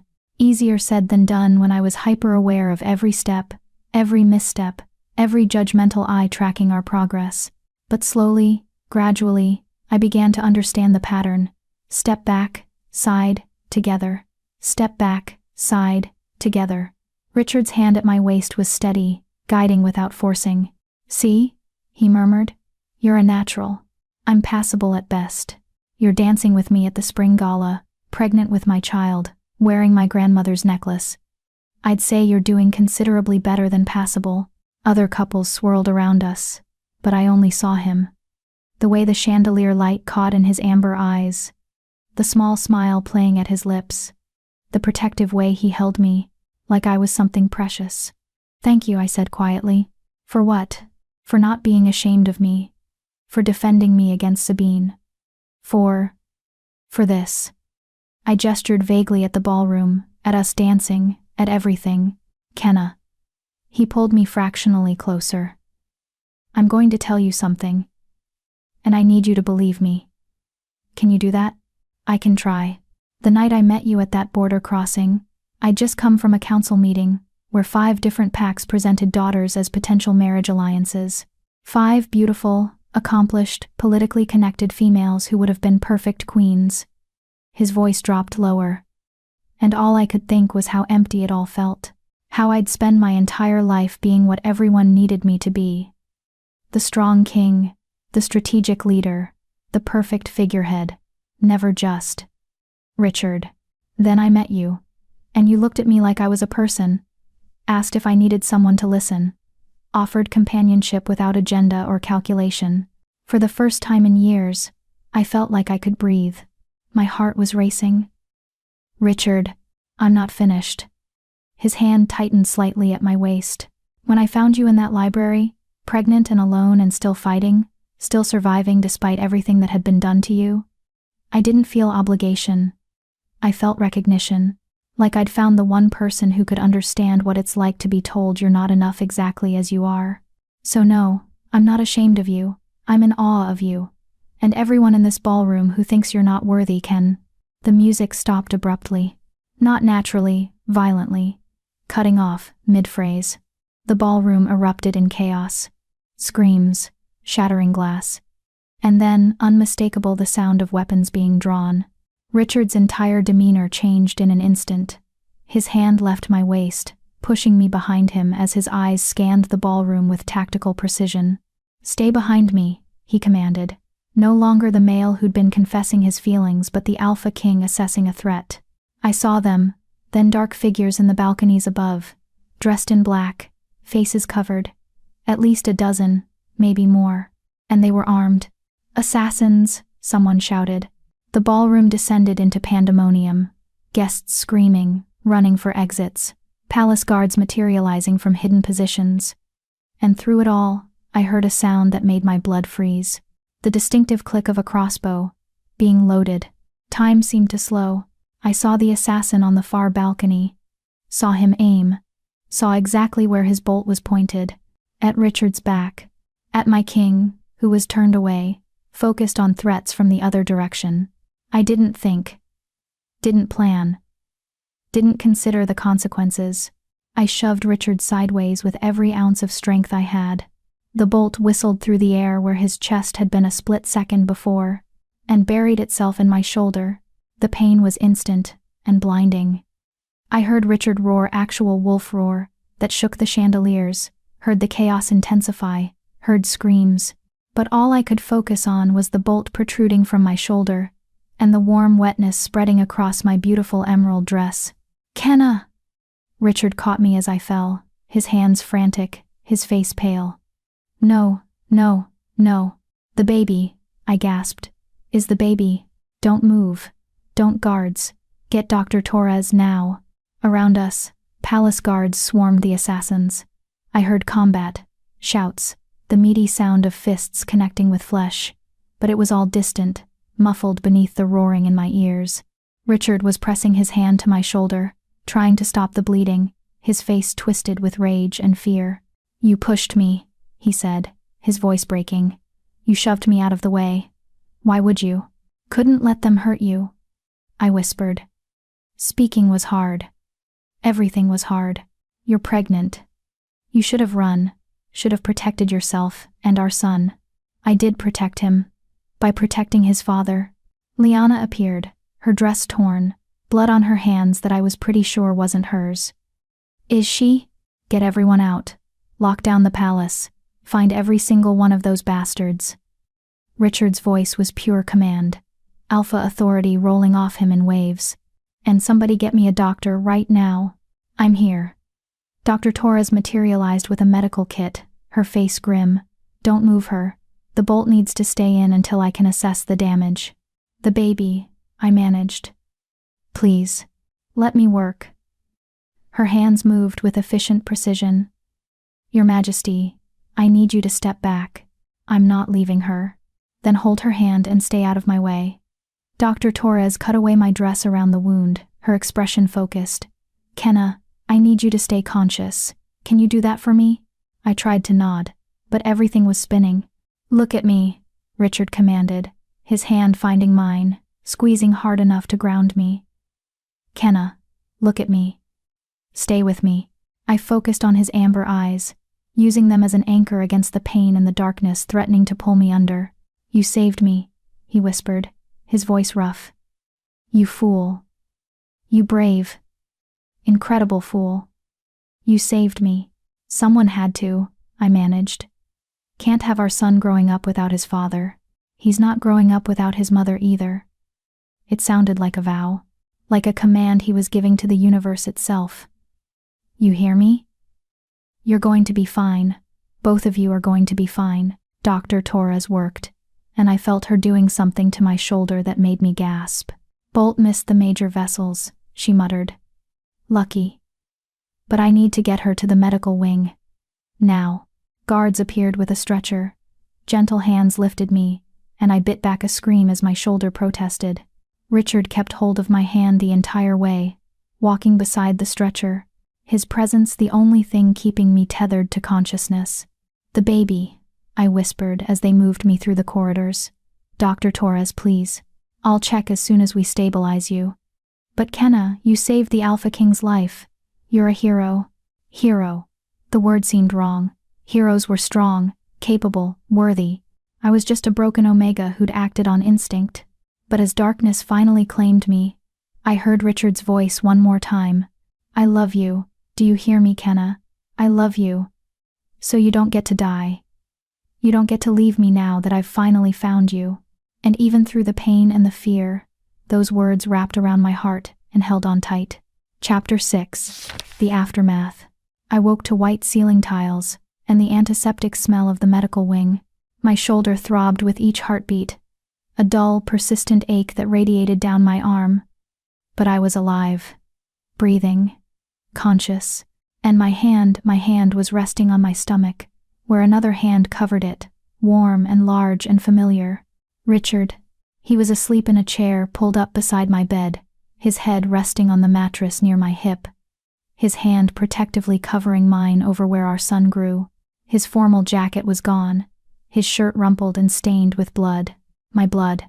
I tried to move, and the slight shift made him jerk awake instantly, his eyes finding mine with desperate intensity. "Kenna." My name was a prayer, a sob, a demand all at once. "You're awake. Thank the gods you're awake." "How long?" My voice was rough, my throat dry. 18 hours. He stood, his hand never leaving mine. "Dr. Torres had to remove the bolt, repair the damage. You lost a lot of blood." His voice cracked. "She said if the bolt had been 2 inches to the left, it would have hit your lung. If you hadn't turned exactly the way you did." "But I did." I squeezed his hand weakly. "Richard, the baby. Is he?" "He's fine."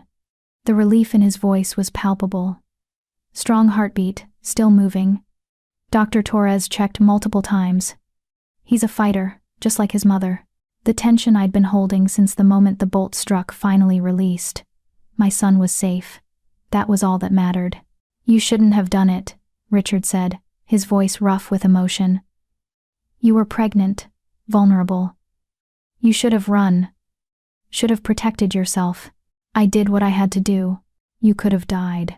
He leaned closer, his free hand coming up to cut my face with devastating gentleness. "Kenna, you could have died.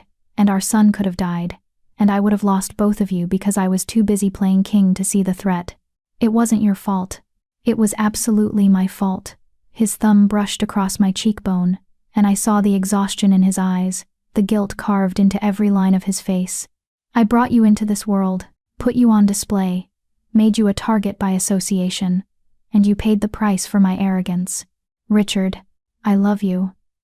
The words tumbled out like he'd been holding them back too long. "I told you while you were unconscious, but I need you to hear it while you're awake. I need you to know that this isn't about duty or obligation or our son. I love you. I've been falling for you since that night at the border crossing, and finding you again only made it impossible to deny." My heart stuttered. "You don't have to say that just because I got hurt. I'm not saying it because you got hurt. I'm saying it because I almost lost you without ever telling you the truth." He pressed his forehead to mine. "You pushed me out of the way of that bolt. You saved my life without hesitation. And all I could think as I watched you fall was that I'd never told you how much you mean to me. How you're not just the mother of my child, you're the woman who made me remember what it's like to be human." Tears burned behind my eyes.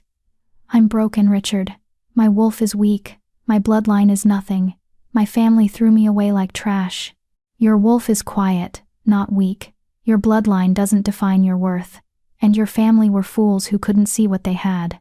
His voice was fierce. "You are brave and kind and stronger than anyone I've ever met. You survived abandonment, homelessness, pregnancy alone. You walked into a ballroom full of wolves who judged you and held your head high. And when danger came, you didn't run, you stepped in front of a bolt meant for me. Because I couldn't let them hurt you. Why?" He pulled back enough to look into my eyes. "Why risk everything for me?" The answer was there.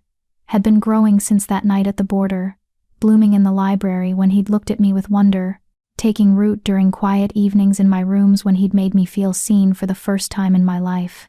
"Because I love you too," I whispered. "I think I have since you told me I was perfect, and shouldn't let anyone tell me otherwise. Since you looked at my broken wolf and saw something waiting instead of something wrong. Since you—" He kissed me, gentle, careful of my injuries, but thorough.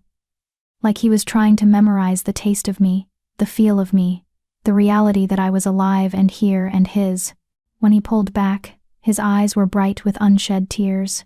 "When this is over," he said roughly, "when you're healed and strong again, I'm going to ask you properly. With a ring and a formal proposal and all the ceremony you deserve. But Kenna, I need you to know, you're not temporary. You're not a complication I'm managing. You're the woman I want beside me for the rest of my life. Even though I'm nobody, you're not nobody, you're mine." He kissed my forehead. "And I'm yours, if you'll have me." Before I could answer, the door opened and Dr. Torres entered, followed by Liana.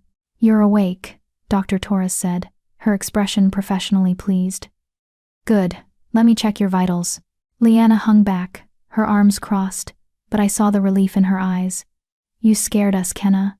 Pushing Richard like that, it was either the bravest or most foolish thing I've ever seen."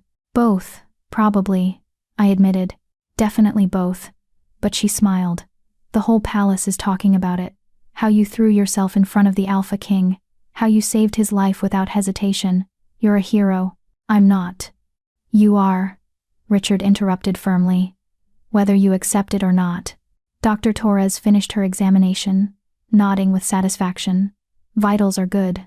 Wound is healing well, should be fully recovered in a few weeks with proper rest. The baby is absolutely fine, showing no signs of distress." "You're incredibly lucky, Kenna." "When can she leave the medical wing?" Richard asked. "Another day for observation, then bed rest in her rooms for at least a week. No strenuous activity, plenty of fluids, and someone needs to monitor her for infection." "I'll do it," Richard said immediately. Dr. Torres raised an eyebrow. "Your Majesty, you have responsibilities, which can wait." His tone left no room for argument. "My priorities are right here."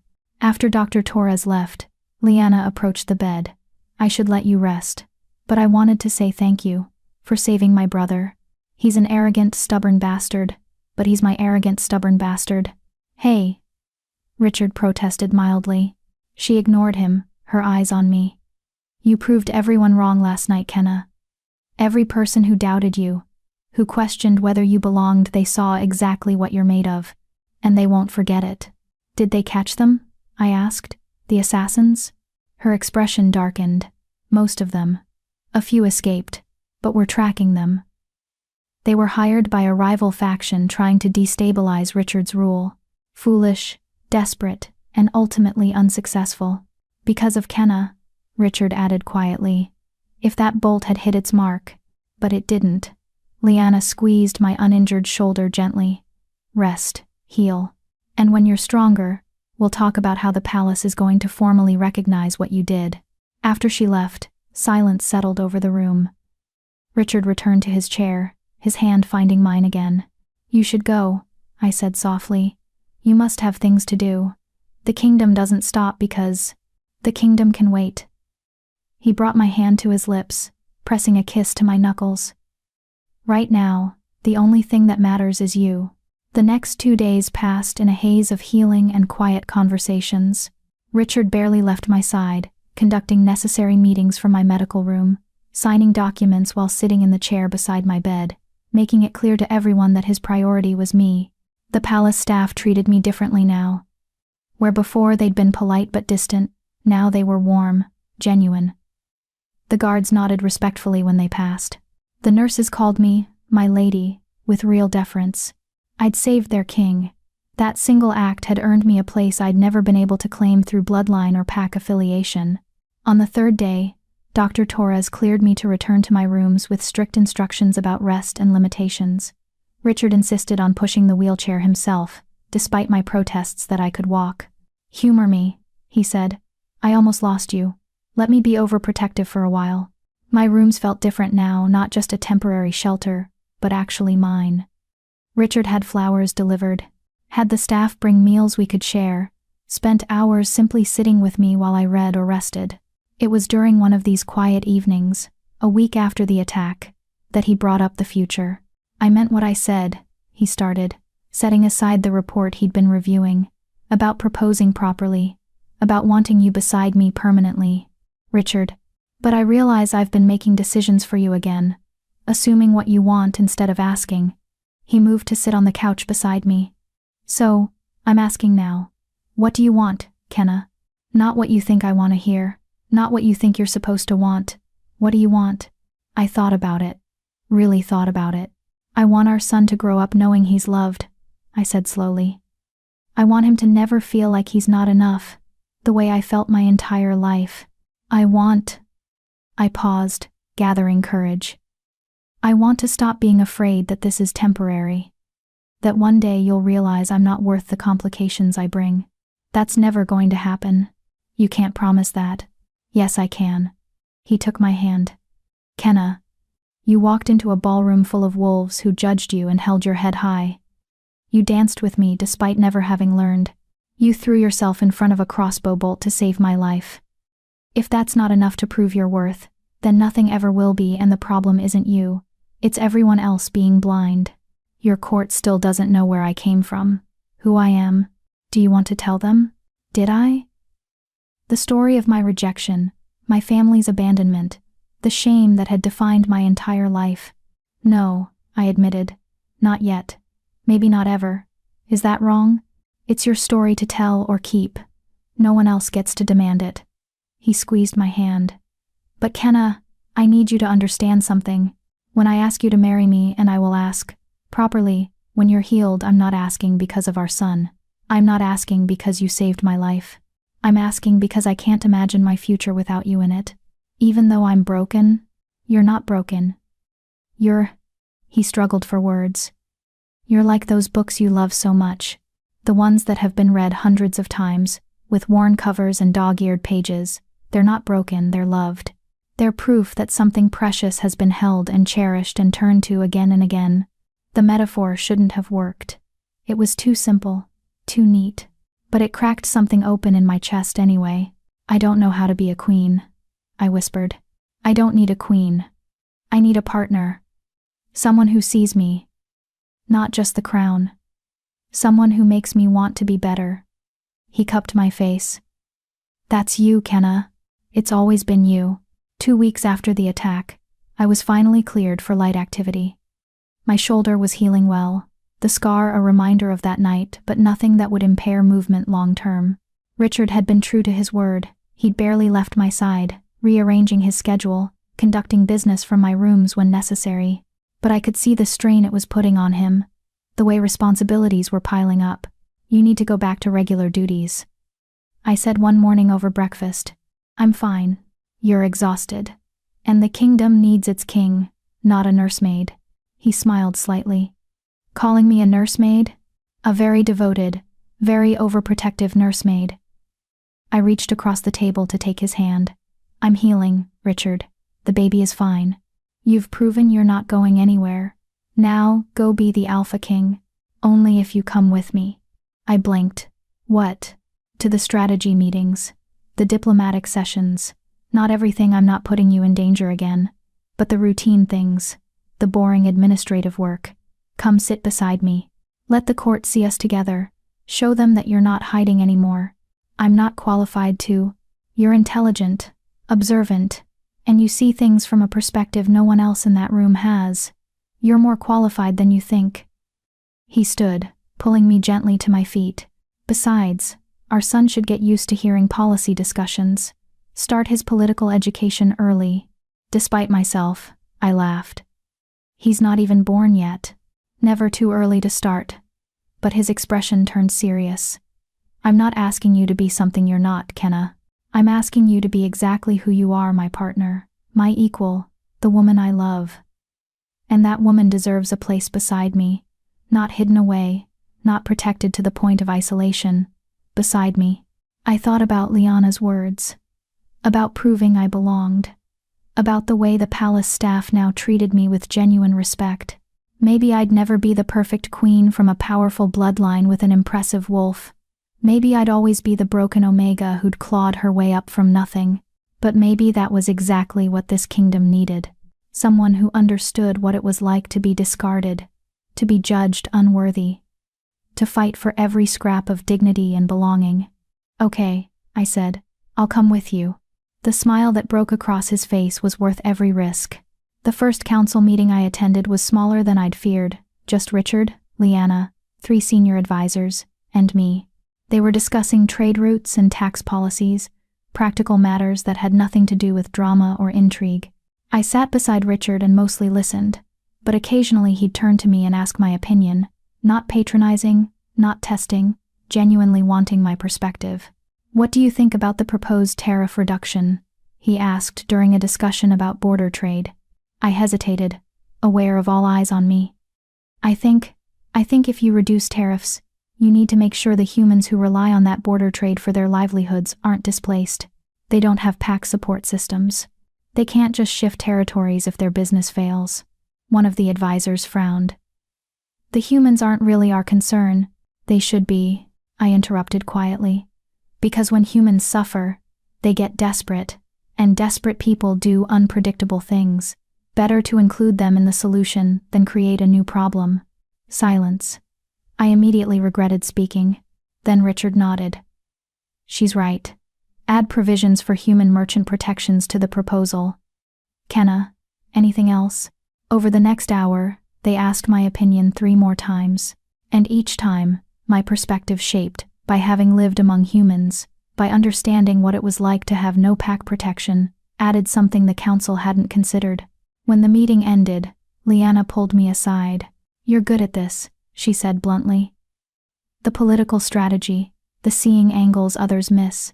My brother chose well. I'm just offering common sense. Common sense is surprisingly rare in politics." She smiled. "Keep doing exactly what you're doing, Kenna. You're making a difference." That night, in the quiet of my rooms with Richard beside me, I finally let myself believe it, that I belonged here. Not despite my broken past, but because of it. That being the woman from nowhere gave me perspective others lacked. That loving the Alphaking didn't make me weak, it made me brave enough to step in front of crossbow bolts. "What are you thinking?" Richard asked, his hand resting on my stomach where our son slept. "That maybe your grandmother's necklace was right." "About what?" "That emeralds are the color of hope." I turned to face him. I spent my whole life believing I was broken, that I was worth less than others because my wolf was quiet, because my family rejected me, because I didn't fit the mold. But maybe I wasn't broken. Maybe I was just waiting. For what? For this. For you. For a place where being different wasn't the same as being wrong. I covered his hand with mine. For hope. He kissed me then, gentle and thorough, like I was the most precious thing in his world. And for the first time in my life, I believed I might be. Chapter 7. The Hunt for Truth. 3 weeks after the assassination attempt, Richard came to my rooms with a file folder and an expression I'd learned to recognize, the one that meant he'd discovered something I wasn't going to like. "We found something," he said without preamble, setting the folder on the table between us. "About the assassins, about who hired them and why." My hand moved instinctively to my healing shoulder. "And? They were hired by a coalition of 3 PAC's border territories that have been discontent with certain policies. They saw killing me as a way to destabilize the Northern Throne, create a power vacuum they could exploit. That doesn't sound like something you need to tell me privately. That's not the part you need to hear." He sat across from me, his expression carefully controlled. "Kenna, one of those PACs, one of the families involved in funding the assassination, was the Blythe PAC." The name hit me like a physical blow. "My family. Your father specifically. He contributed a significant sum to the coalition. Not the largest donor, but enough to show clear intent." Richard's voice was gentle but firm. "Your family tried to have me killed. I couldn't breathe. Couldn't think past the roaring in my ears. My father, the man who'd raised me, who'd called me worthless, who'd thrown me out, had paid money to have Richard assassinated. Which meant, if that bolt had found its mark, I would have lost everything. The man I loved, the father of my child, my future, because of my own blood. Kenna. Richard moved to kneel beside my chair, taking my cold hands in his. Breathe. Just breathe. They tried to kill you, I whispered. My family tried to kill you. And if I hadn't pushed you, if that bolt had. But it didn't. You saved me. That's what matters. Did they know? The question tore out of me. Did they know I was here? That I was with you? We don't think so. The planning started months ago, before I even found you at the library.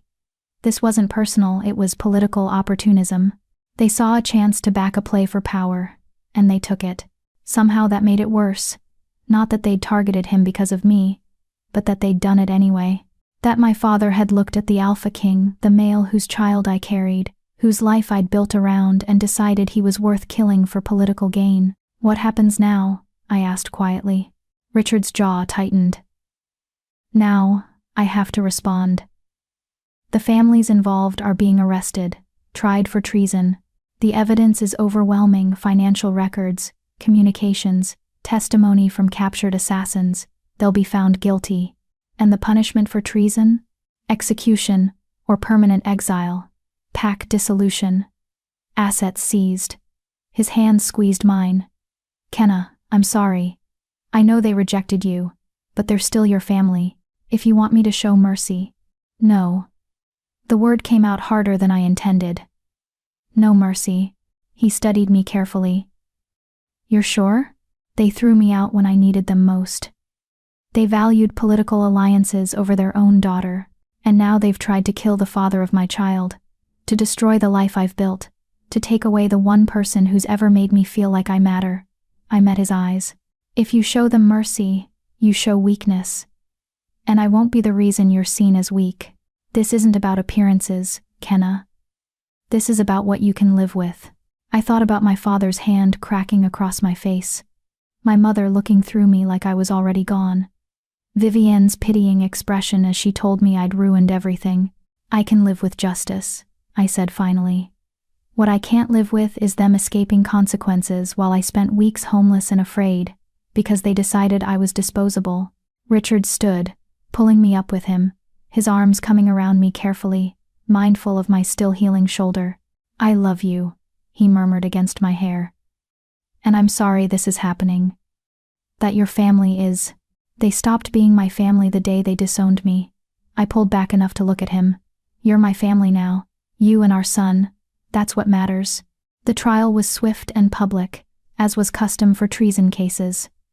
Richard offered to keep me away from it, to spare me the pain of watching my former pack face justice, but I needed to see it, needed to witness the end of that chapter of my life. Liana sat beside me in the observation gallery, her presence a silent support. Below, in the formal hearing chamber, my father stood with the other accused 12 wolves from 3 different packs, all linked to the assassination plot. He looked older than I remembered, grayer, but his expression was the same, hard, unyielding, convinced of his own righteousness. The evidence was presented methodically. Financial transfers, encrypted messages, testimony from captured assassins who'd been offered immunity in exchange for cooperation. My father didn't deny it, didn't show remorse. When asked why he'd participated, he said simply, the Alphaking's policies were weakening border packs. Someone had to act. No mention of me. No recognition that his daughter was in the room, that I'd been the one to save Richard's life, that his actions had nearly destroyed me. I was still invisible to him. The verdict was unanimous. Guilty on all counts. The sentence, permanent exile beyond Northern Territory borders, pack dissolution, all assets seized. Not execution. Richard had chosen the more merciful option, despite my earlier words, because he was a better person than I was. As the accused were led away, my father's eyes swept the observation gallery. For one brief moment, they landed on me. Recognition flickered. Shock. Then something that might have been shame, quickly buried beneath his usual stoicism. He opened his mouth like he might say something, but the guards moved him along, and the moment passed. I would never know what he might have said. And I realized, with startling clarity, that I didn't care. Liana's hand found mine. You okay? Yes. And surprisingly, I meant it. I'm okay. That evening, Richard found me in the palace library, the real one, massive and beautiful, filled with more books than I could read in a lifetime. "How are you?" he asked, settling beside me on the window seat. "Better than I expected." I set down the book I'd been pretending to read. "Is it wrong that I feel relieved? That I'm not sad about the verdict?" "No, it's not wrong." He pulled me against his side, careful of my shoulder. "They hurt you, Kenna," repeatedly. "You don't owe them grief. My sister Vivienne wasn't involved. The investigation cleared her." "I know. If you want to reach out to her." "I don't." I leaned into his warmth. "She made her choice when she watched them throw me out and did nothing. I can't forgive that. Not yet. Maybe not ever." We sat in silence for a while, watching the sun set through the library windows. "There's something else," Richard said finally. "Something I need to tell you, and you're not going to like it." My stomach tightened. "What?" "The assassination attempt. The planning. The coordination. It wasn't just political opportunism. Someone inside the palace helped them. Provided information about my schedule, security protocols, which entrances to use. A traitor. Inside Richard's own household." "Do you know who?" "Not yet. But we're investigating. In the meantime, security is being increased, especially around you." "Around me?" "Kenna, you saved my life. You're carrying my heir. If there's a traitor who wants to destabilize my rule, you're now the most valuable target they could hit." His arm tightened around me. "I won't take chances with your safety, or our sons." The weight of it settled over me, the constant danger, the political maneuvering, the reality that loving the Alphaking meant accepting that people would always see me as a tool to be used or eliminated. "I won't hide again," I said firmly.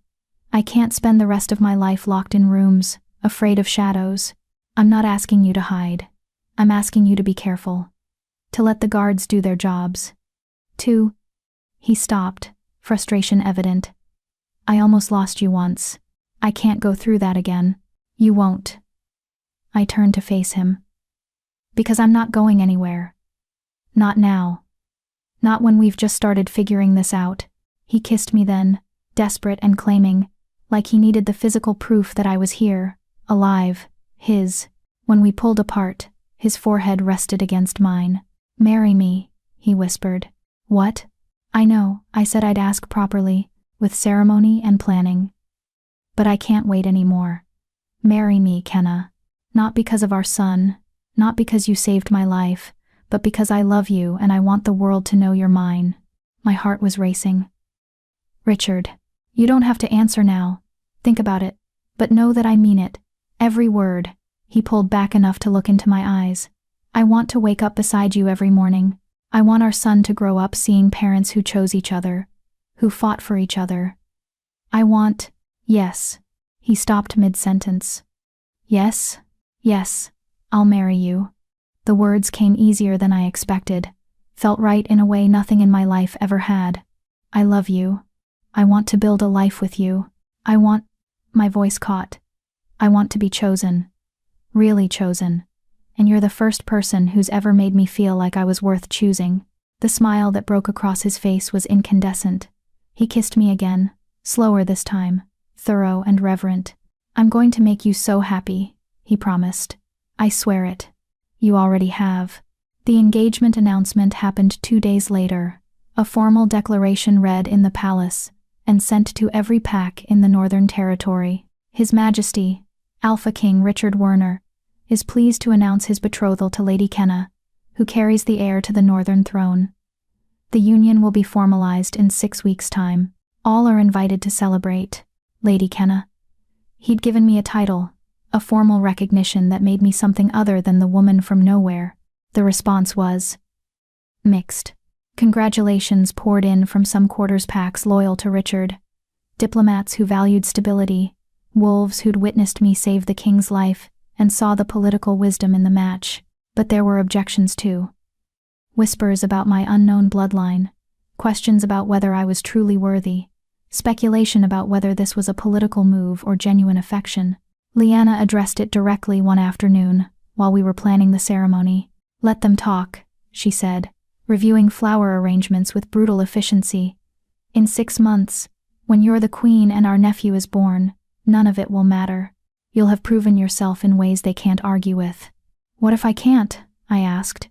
"What if I'm not good at this, at being queen, at leading, at all of it?" "Then you'll learn. Just like Richard did. Just like every ruler before him." She looked up from the flowers. "You saved the king's life, Kenna. You've already proven you have the courage for this role. Everything else is just details. Details. Like learning court protocol, understanding pack politics, navigating the complex web of alliances and rivalries that defined the Northern Territory. Like figuring out how to be a mother while also being a queen. Like discovering how to hold on to myself while fulfilling expectations I'd never imagined I'd face." 3 weeks before the wedding, my son decided to make his presence dramatically known. I was in a council meeting, becoming a regular occurrence now, when a particularly strong kick made me gasp audibly. The entire room fell silent. "Apologies," I said, one hand pressed to my stomach. "He's just very active today." Richard's hand immediately covered mine, concern evident. "Do you need to leave? Should I call Dr. Torres?" "No, I'm fine. He's just there. Did you feel that?" The kick was strong enough that Richard's eyes widened. Around the table, I saw various expressions: amusement, fondness, and from a few of the older advisors, approval. "That's a strong pup," one of them commented. "Takes after his father." "Or his mother," another added. Lady Kenna did throw herself in front of a crossbow bolt. That takes considerable strength. It was the first time any of them had openly acknowledged what I'd done. The first time they'd treated me as more than just Richard's choice, but as someone who'd earned respect in my own right. The meeting continued, but something had shifted. I was no longer just the pregnant woman sitting beside the king. I was the expectant mother of the heir, the one who'd saved their king, the future queen. I was becoming real to them. That night, alone with Richard in the chambers that had become ours, he'd moved his things into my rooms weeks ago. Unable to bear the separation, I finally asked the question that had been haunting me. "What if I'm not enough?" I whispered into the darkness. "What if, after all this, I fail? What if I'm not the queen they need?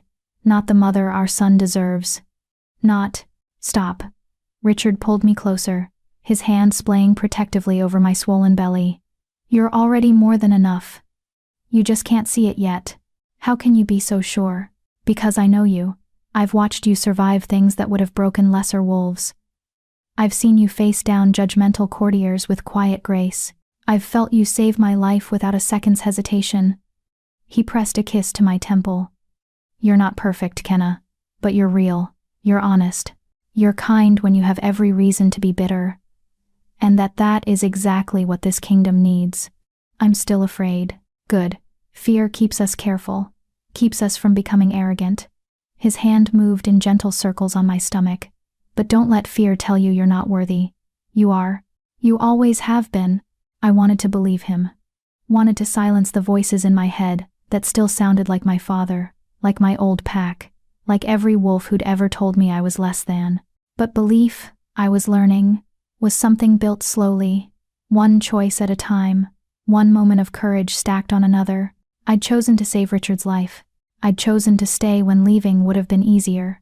I'd chosen to love him, despite every risk. And now, I was choosing to become his queen. Not because I was certain I could do it, but because he believed I could. And maybe, just maybe, that was enough to start with. 3 weeks, I murmured. 3 weeks until the wedding. Getting cold feet? Terrified feet. But I'm not running. Good. His arms tightened around me. Because I'm not letting you go. Not now. Not ever. Outside, the moon rose over the palace grounds, silver light spilling through our windows.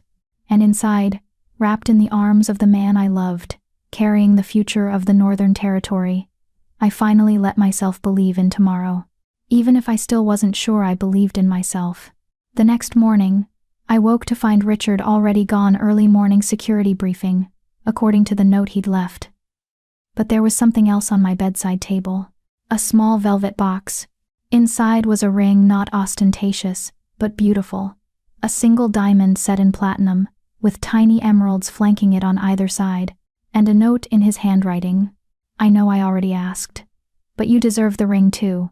The emeralds are for hope. The diamond is for forever. I love you, D. I slipped the ring onto my finger, watching it catch the morning light. 3 weeks until I became Queen Kenna of the Northern Territory.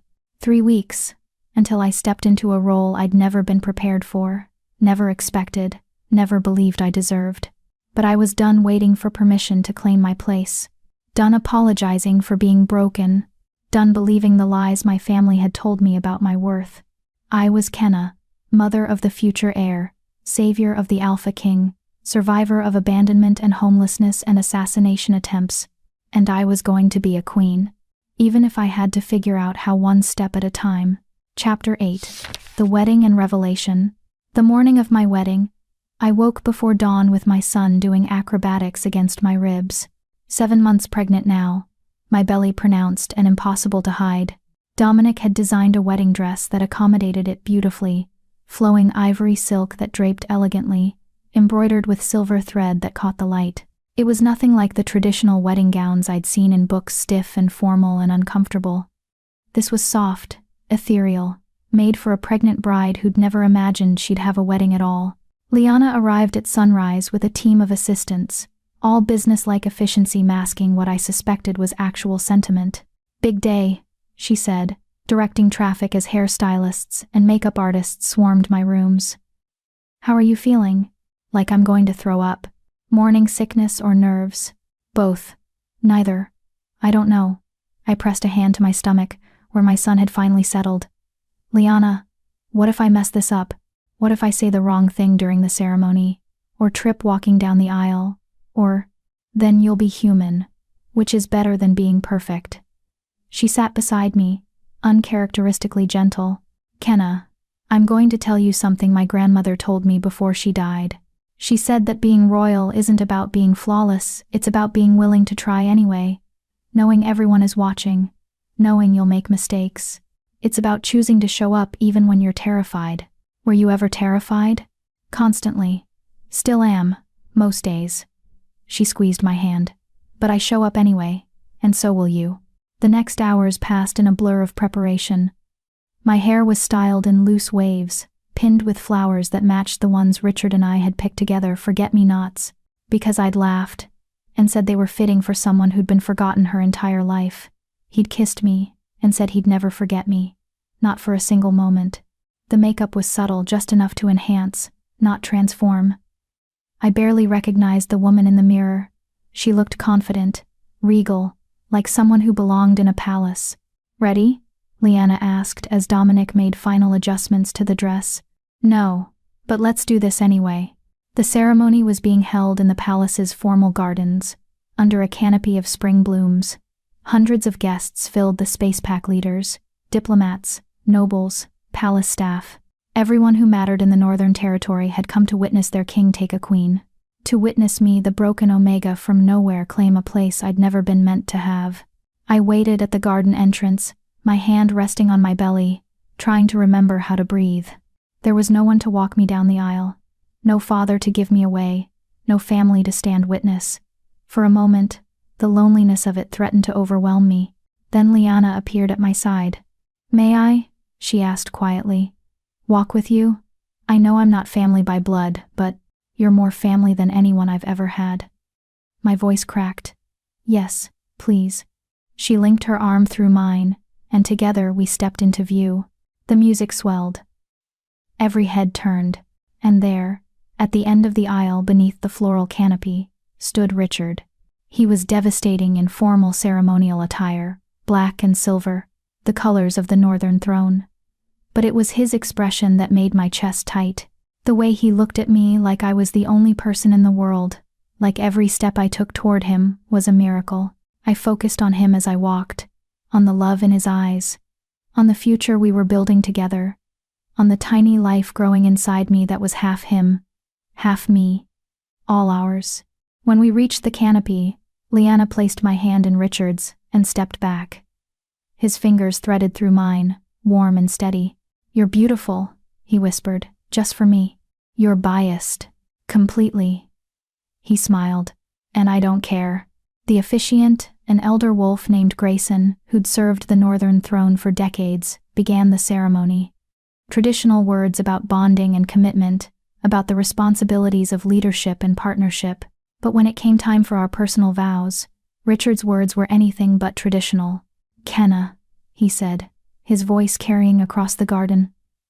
"The night I met you, I was running. From duty, from expectations, from the weight of being everything everyone needed me to be. And you looked at me like I was just a person, like I mattered beyond my title. You gave me something I'd been searching for my entire life, the chance to be seen." He paused, emotion thick in his voice. "You've survived things that should have broken you. You've faced judgment and rejection, and still chose kindness. You saved my life without hesitation. And you've given me the greatest gift, the chance to build a future with someone who understands what it means to fight for belonging. I promise to protect you, to honor you, to never make you feel like you're not enough. I promise to love our son the way you deserve to be loved, unconditionally, completely. And I promise to choose you, every day, for the rest of my life. Not because I have to, because I want to." Tears were streaming down my face. Liana pressed a handkerchief into my hand, and I heard several women in the audience sniffling. Then, it was my turn. "Richard," I started, my voice shaking. "I spent my whole life believing I was broken, that my quiet wolf made me less than, that being different meant being wrong. And then you looked at me and saw strength where I only saw weakness. You saw waiting instead of malformed. You saw worth where I'd been taught to see shame." I squeezed his hands, drawing courage from his presence. "You didn't save me. I was already saving myself. But you gave me a reason to keep fighting. You gave me hope when I'd forgotten what that felt like. And you loved me exactly as I am, without asking me to be someone else. I promised to stand beside you, not behind you. To be your partner in everything. I promised to raise our son to be kind and brave, and to know that being different isn't the same as being less.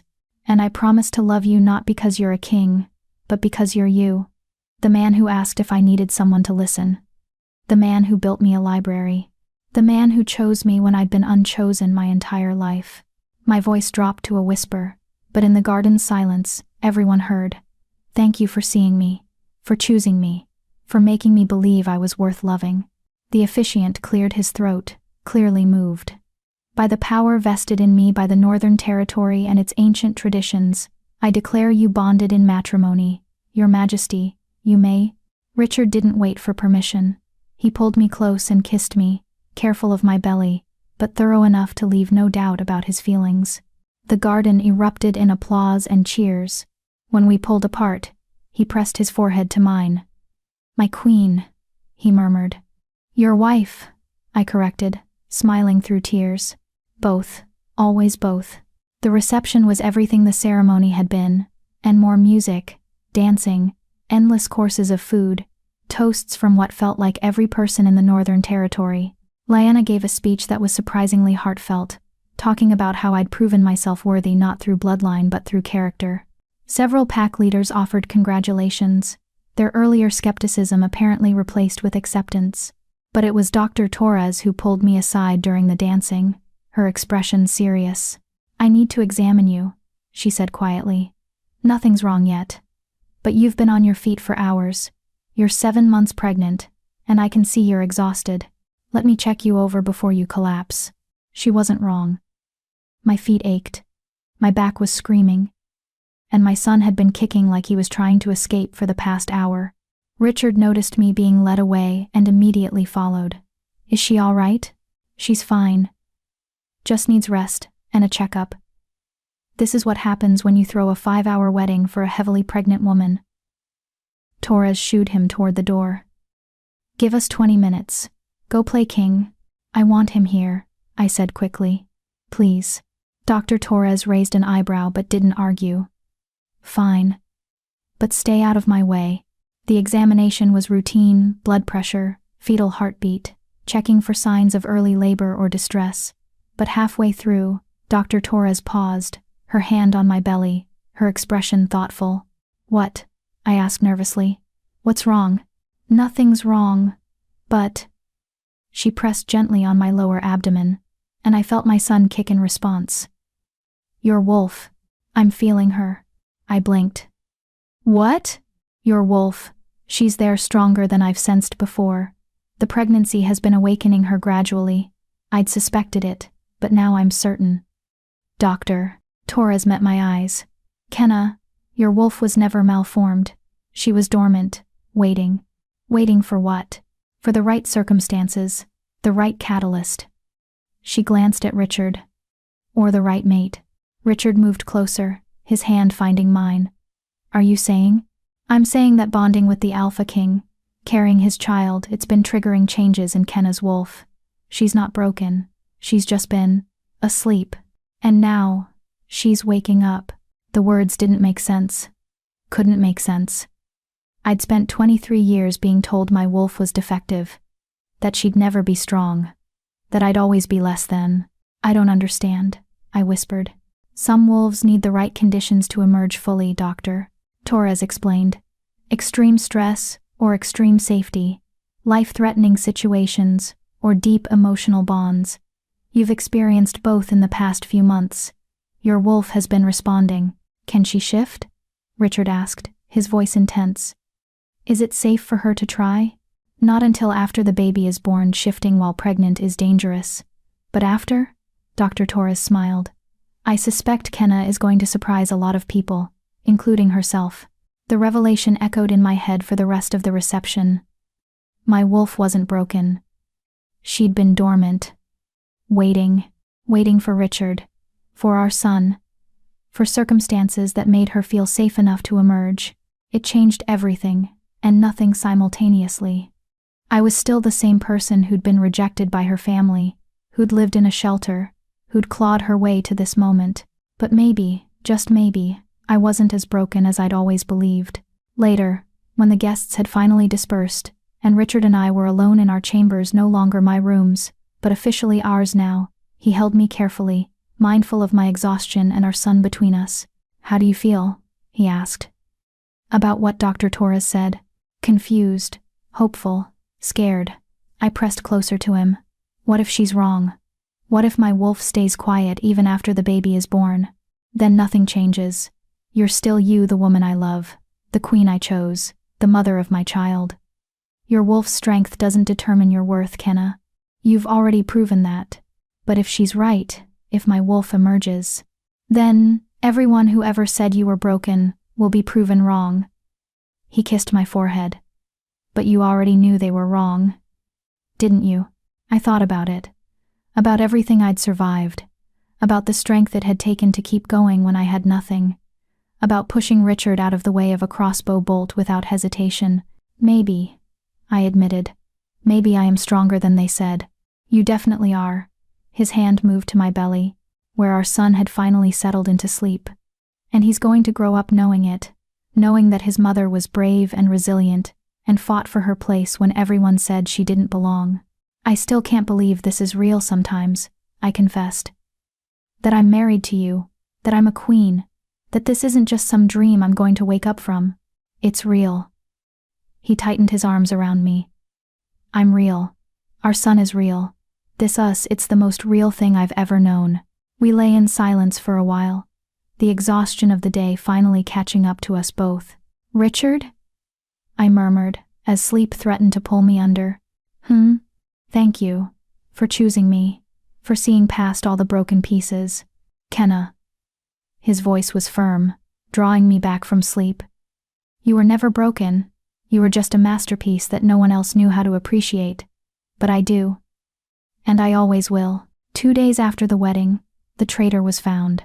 Not someone I'd expected, not a guard or an advisor, or anyone with obvious access, but a junior member of the household staff.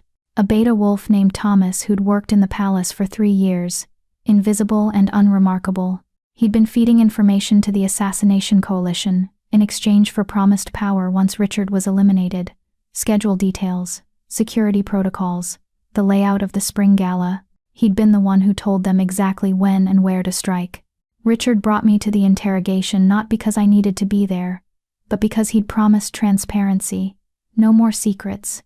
No more decisions made without including me. Thomas barely looked at me, his eyes fixed on Richard with a mixture of fear and defiance. Why? Richard asked, his voice dangerously quiet. You had position, respect, a place here. Why betray that? Because you're weak, Thomas spat. Caring about humans, making alliances with packs that should be beneath us, choosing her. He finally looked at me, disgust evident, over proper nobility. You're not the king we need. So you tried to have me killed. I tried to give us a chance at a real leader. Someone who understands power. Richard was silent for a long moment. When he spoke, his voice carried absolute authority. Power without wisdom is just violence. Strength without compassion is just cruelty.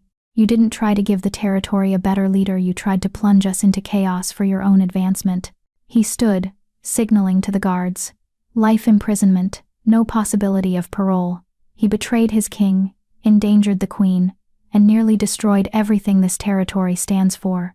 Let him spend the rest of his days understanding the consequences of his choices. As Thomas was led away, still defiant and unrepentant, I felt a strange sense of closure. The threat was contained, the traitor exposed, the danger, for now, was past. "Are you all right?" Richard asked, his hand finding mine. Yes, and I meant it. I'm all right, because I wasn't the frightened, broken Omega anymore. I was Queen Kenna of the Northern Territory, wife to the Alpha King, mother-to-be of the Heir, and I was finally, truly, home. The weeks following the wedding settled into a new rhythm.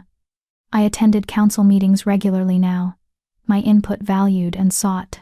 I met with pack representatives, mediated minor disputes, learned the intricacies of governance that came with being queen, and I felt my wolf stirring more each day, not dramatically, not shifting or emerging, but present, a constant hum beneath my skin, growing stronger as my pregnancy progressed. Dr. Torres monitored it carefully, fascinated by the phenomenon. "I've never seen anything quite like this," she admitted during one examination. "Your wolf's awakening is tied directly to your emotional state. The more secure you feel, the stronger she becomes. What does that mean for after the birth? It means you might be capable of shifting for the first time in your life. Full shifting, not the incomplete transformations you've experienced before." She smiled. "Your son might just give you the gift of your wolf." How's that for irony? 8 months pregnant now, I was large and uncomfortable and counting down the days until I could meet my son. Until I could hold him in my arms instead of just feeling his kicks. Richard was hovering constantly, endearingly, overprotective, insisting I rest more, worrying if I so much as winced. It should have been annoying, but mostly it was sweet. "I'm not made of glass," I told him one evening as he fussed over my pillows for the 3rd time. "I know. You're made of steel and stubbornness, but humor me anyway." He sat beside me, his hand moving to my belly where our son was currently trying out his best kickboxing moves. "He's active tonight. He's active every night, takes after his father's inability to sit still, or his mother's determination to prove she doesn't need help, even when she does." He leaned down, speaking directly to my stomach. "Your mother is the most stubborn woman alive, just so you know what you're in for." Our son kicked in response, and we both laughed. These moments, simple, domestic, utterly ordinary, were more precious to me than any crown or title. This was what I'd been searching for my entire life without knowing it. Not power, not status, not validation from wolves who'd never valued me. Just this, being loved, being chosen, being home. 9 days before my due date, I went into labor. It started subtly, a tightening in my lower back that I dismissed as normal pregnancy discomfort. But over the course of the afternoon, the tightening intensified, became regular, impossible to ignore. "Richard," I said calmly, interrupting a meeting he was conducting, "I think it's time." The meeting ended approximately 3 seconds later. The next 12 hours were a blur of pain and effort and medical personnel. Dr. Torres was calm and efficient, guiding me through contractions, monitoring both me and the baby. Richard never left my side. He held my hand through every contraction, let me squeeze his fingers until I was sure I'd broken bones, whispered encouragement when I wanted to give up. "You can do this," he kept saying. "You're the strongest person I know. You can do this." And somehow, impossibly, I did. At 3:47 the morning, My son entered the world with a cry that echoed through the medical wing. "He's perfect," Dr. Torres announced, placing him on my chest. "Absolutely perfect." I looked down at the tiny, wriggling bundle of life. My son, mine, and Richard's, and felt my entire world reshape itself around him. He had dark hair like me, amber gold eyes like his father. And when he looked at me, I swear he knew me, recognized me as his mother. "Hello," I whispered, tears streaming down my face. "I'm your mama. And I've been waiting so long to meet you." Richard leaned over us both, his expression one of pure wonder. "He's beautiful, Kenna. He's absolutely beautiful." "What should we name him?" I asked softly, unable to look away from our son's face. "I was thinking." Richard hesitated. "If you agree, Valentine, it means from Hadria, which was known for its dark sand and bright water. Dark and light together. Like you and me. Like what we've built. Valentin." It was perfect. Valentine Werner, I tested. Future heir to the Northern Throne. Son of the Alphaking, and the queen who was told she'd never amount to anything. And proved everyone wrong, Richard finished. Just like his mother. Epilogue. 1 year later. The morning sun spilled through the windows of our private chambers, painting everything in shades of gold and warmth. I woke to the sound of soft babbling from the nursery alcove. Valentin, awake and talking to himself in that nonsensical infant language that somehow made perfect sense to him. Richard was already up, I realized, hearing his low voice responding to our son's chatter. I rolled over carefully, my body still adjusting to the changes that had come in the past year, and watched them through the open doorway. Richard sat in the rocking chair with Valentine on his lap, 10 months old now, with his father's amber eyes and my dark hair, and a personality that was entirely his own. Curious, fearless, absolutely convinced that everything in the world existed solely for his entertainment. "And that's the Northern Territory," Richard was saying, showing Valentine a map like their son could possibly understand geography. "Someday, all of this will be yours to protect. But first, you have to learn to walk without falling on your face every 3 steps." Valentine grabbed at the map, crumpling it with enthusiastic baby hands, and laughed a sound that never failed to make my chest ache with love. "You're teaching him territorial politics before breakfast?" I asked, my voice still rough with sleep. Richard looked up, his face transforming with that smile he reserved just for me. Never too early to start his education. Besides, he's very interested. He's interested in eating the map. That too. He stood, Valentine balanced expertly on his hip, and crossed to the bed. "How are you feeling?" It was a question he asked every morning. Had asked every morning since Valentine's birth, because 3 months ago, I'd shifted for the first time in my life. Dr. Torres had been right. My wolf hadn't been broken, she'd been dormant, waiting for the right circumstances. And after Valentine's birth, with my mate beside me and my son safe, she'd finally emerged. Not dramatic. Not some explosive transformation that shook the palace. Just natural. Like slipping into water that had always been waiting for me. My wolf was smaller than most. Quieter. Not the powerful, dominant creature that marked an alpha or even a strong beta. But she was mine. Completely. Perfectly mine. And she was whole. "I feel good," I said honestly, reaching up to take Valentine, who immediately lunged for me with grabby hands and delighted squeals. "Better than good, actually. We're going for a run later," Richard said. "You, me, and our son in a carrier. Lyanna said she'd join us. She wants to see your wolf's progress. 6 months of learning to shift. 6 months of discovering what my wolf could do. She wasn't built for combat or dominance displays. But she was fast, agile, perfect for scouting and endurance running, and most importantly she was real. Proof that everyone who'd called me broken had been catastrophically wrong. "A run sounds perfect," I said, settling Valentine on my lap. He immediately tried to climb my face, using my hair as leverage. "Valentine, no. We don't eat Mama's hair." He giggled and did it anyway, because at 10 months old, rules were merely suggestions. After breakfast, which Valentine spent mostly throwing food and laughing about it, I carried him to the council chambers where I was due for a meeting with the Education Reform Committee. Being queen had its challenges, but I'd found my niche, advocating for wolves like I'd been. The ones who didn't fit traditional molds. The quiet ones, the different ones, the ones who'd been told they weren't enough. I'd implemented new policies for identifying dormant wolves early, providing resources and support instead of judgment. I'd established programs for wolves from low-status families, ensuring they had access to education and opportunity regardless of bloodline. And I'd made it clear that in the Northern Territory, different would never again mean less than. The committee meeting went well, a mix of educators and pack representatives, all working together to design curricula that valued diversity of strength rather than just traditional power. Valentin sat in my lap the entire time, occasionally contributing babbling commentary that everyone politely pretended to consider. Afterward, Leanna found me in my office, reviewing proposals. "How's my nephew?" she asked, immediately scooping Valentin from my arms. He went willingly, having decided months ago that his aunt was his favorite person after his parents. Exhausting, delightful, currently teething, which means everything within reach goes in his mouth, including territorial maps, apparently, Richard told me. She settled into a chair, Valentin contentedly chewing on her necklace. "The education reforms are good, Kenna. You're making a real difference." "I'm trying.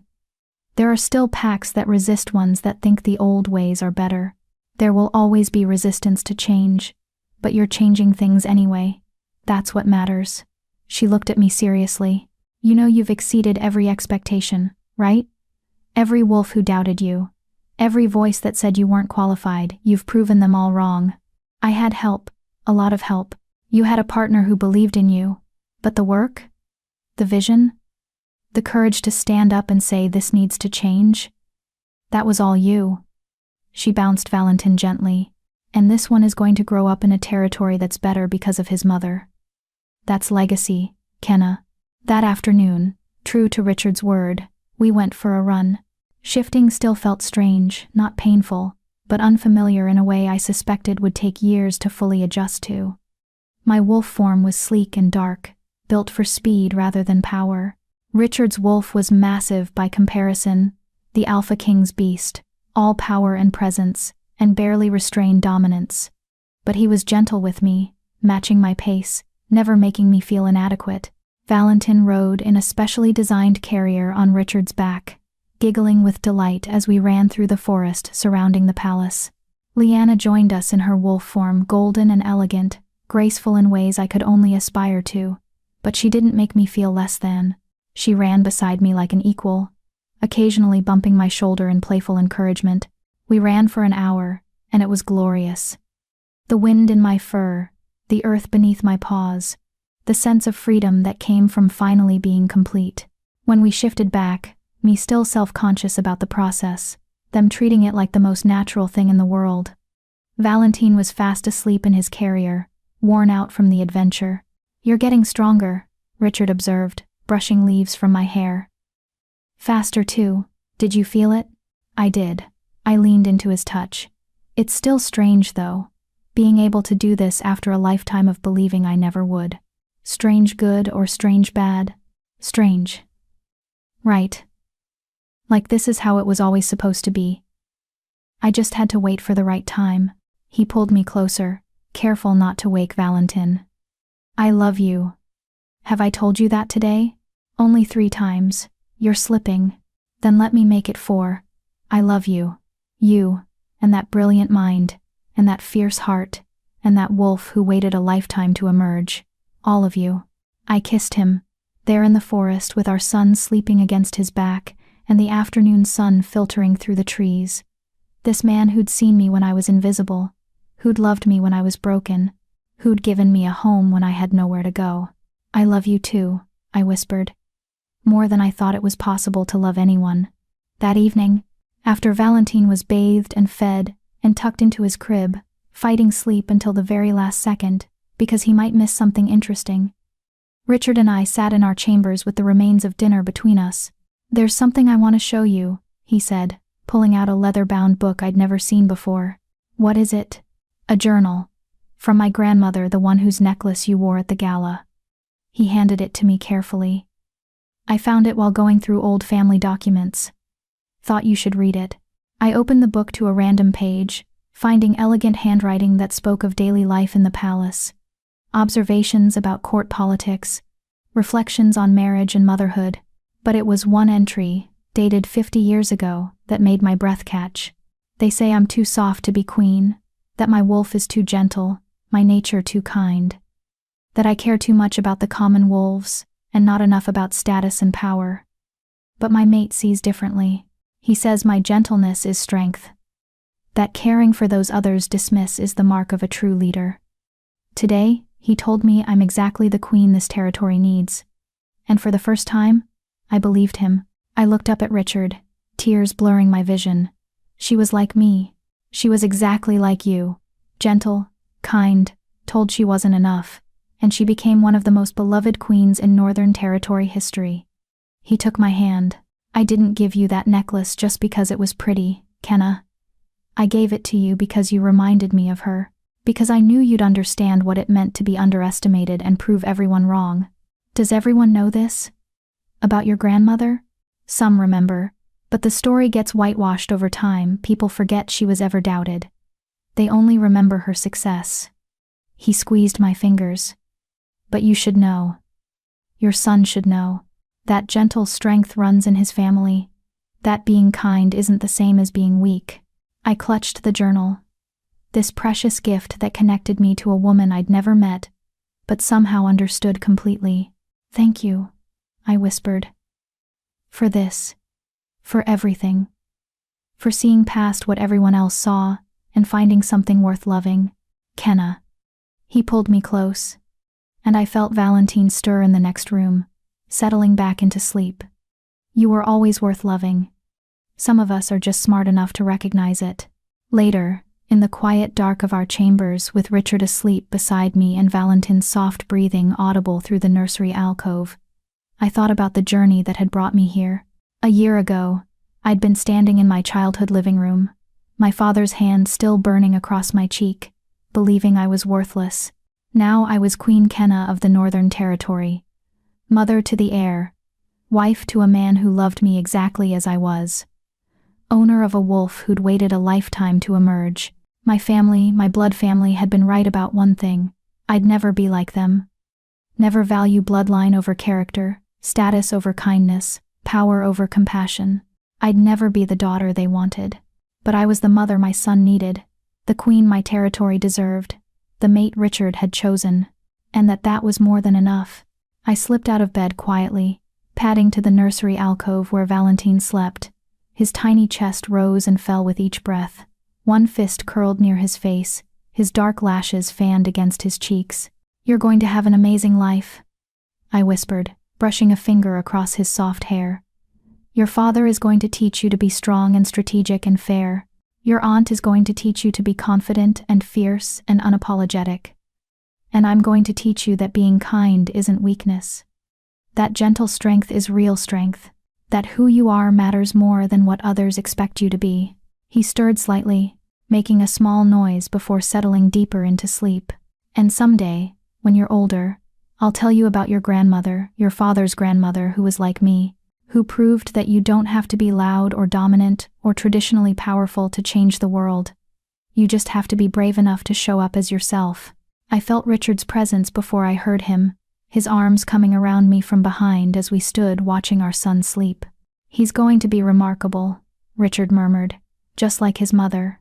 Just like both his parents, I corrected, and his aunt, and everyone who's going to love him and shape him and show him what it means to lead with wisdom instead of just power. Do you ever regret it? He asked quietly. Choosing this life? Being thrust into the spotlight? Everything you've had to endure? I thought about it, really thought about it. The judgment, the whispers, the assassination attempt that had left a scar on my shoulder and nearly cost me everything. The constant pressure of being queen when I still sometimes felt like that broken omega from nowhere. But I also thought about mornings waking up beside Richard, council meetings where my voice mattered, running through forests with my wolf finally free, holding my son and knowing he'd never, ever be told he wasn't enough. No, I said simply. I don't regret any of it. Because this us, Valentine, This life we've built, it's worth every struggle it took to get here." He kissed the side of my head, and we stood like that for a long time. Two people who'd been lonely in different ways, who'd found each other in the most unlikely circumstances, who'd built something real from broken pieces. Outside, the moon rose over the palace grounds full and bright, casting silver light through our windows. And inside, wrapped in my mate's arms with our son sleeping peacefully nearby, I finally felt what had eluded me my entire life. I belonged, not because of my bloodline or my wolf or my position, but because I'd chosen to fight for belonging. Because I'd decided I was worth the space I occupied. Because I'd survived everything meant to destroy me, and emerged stronger. I was Kenna Werner, Queen of the Northern Territory, mother, mate, survivor, and I was home. 3 years later, the day Valentin asked about the riddle was a perfectly ordinary Tuesday. We were in the library, the massive palace library that had become my sanctuary, with Valentin sprawling on the floor surrounded by picture books.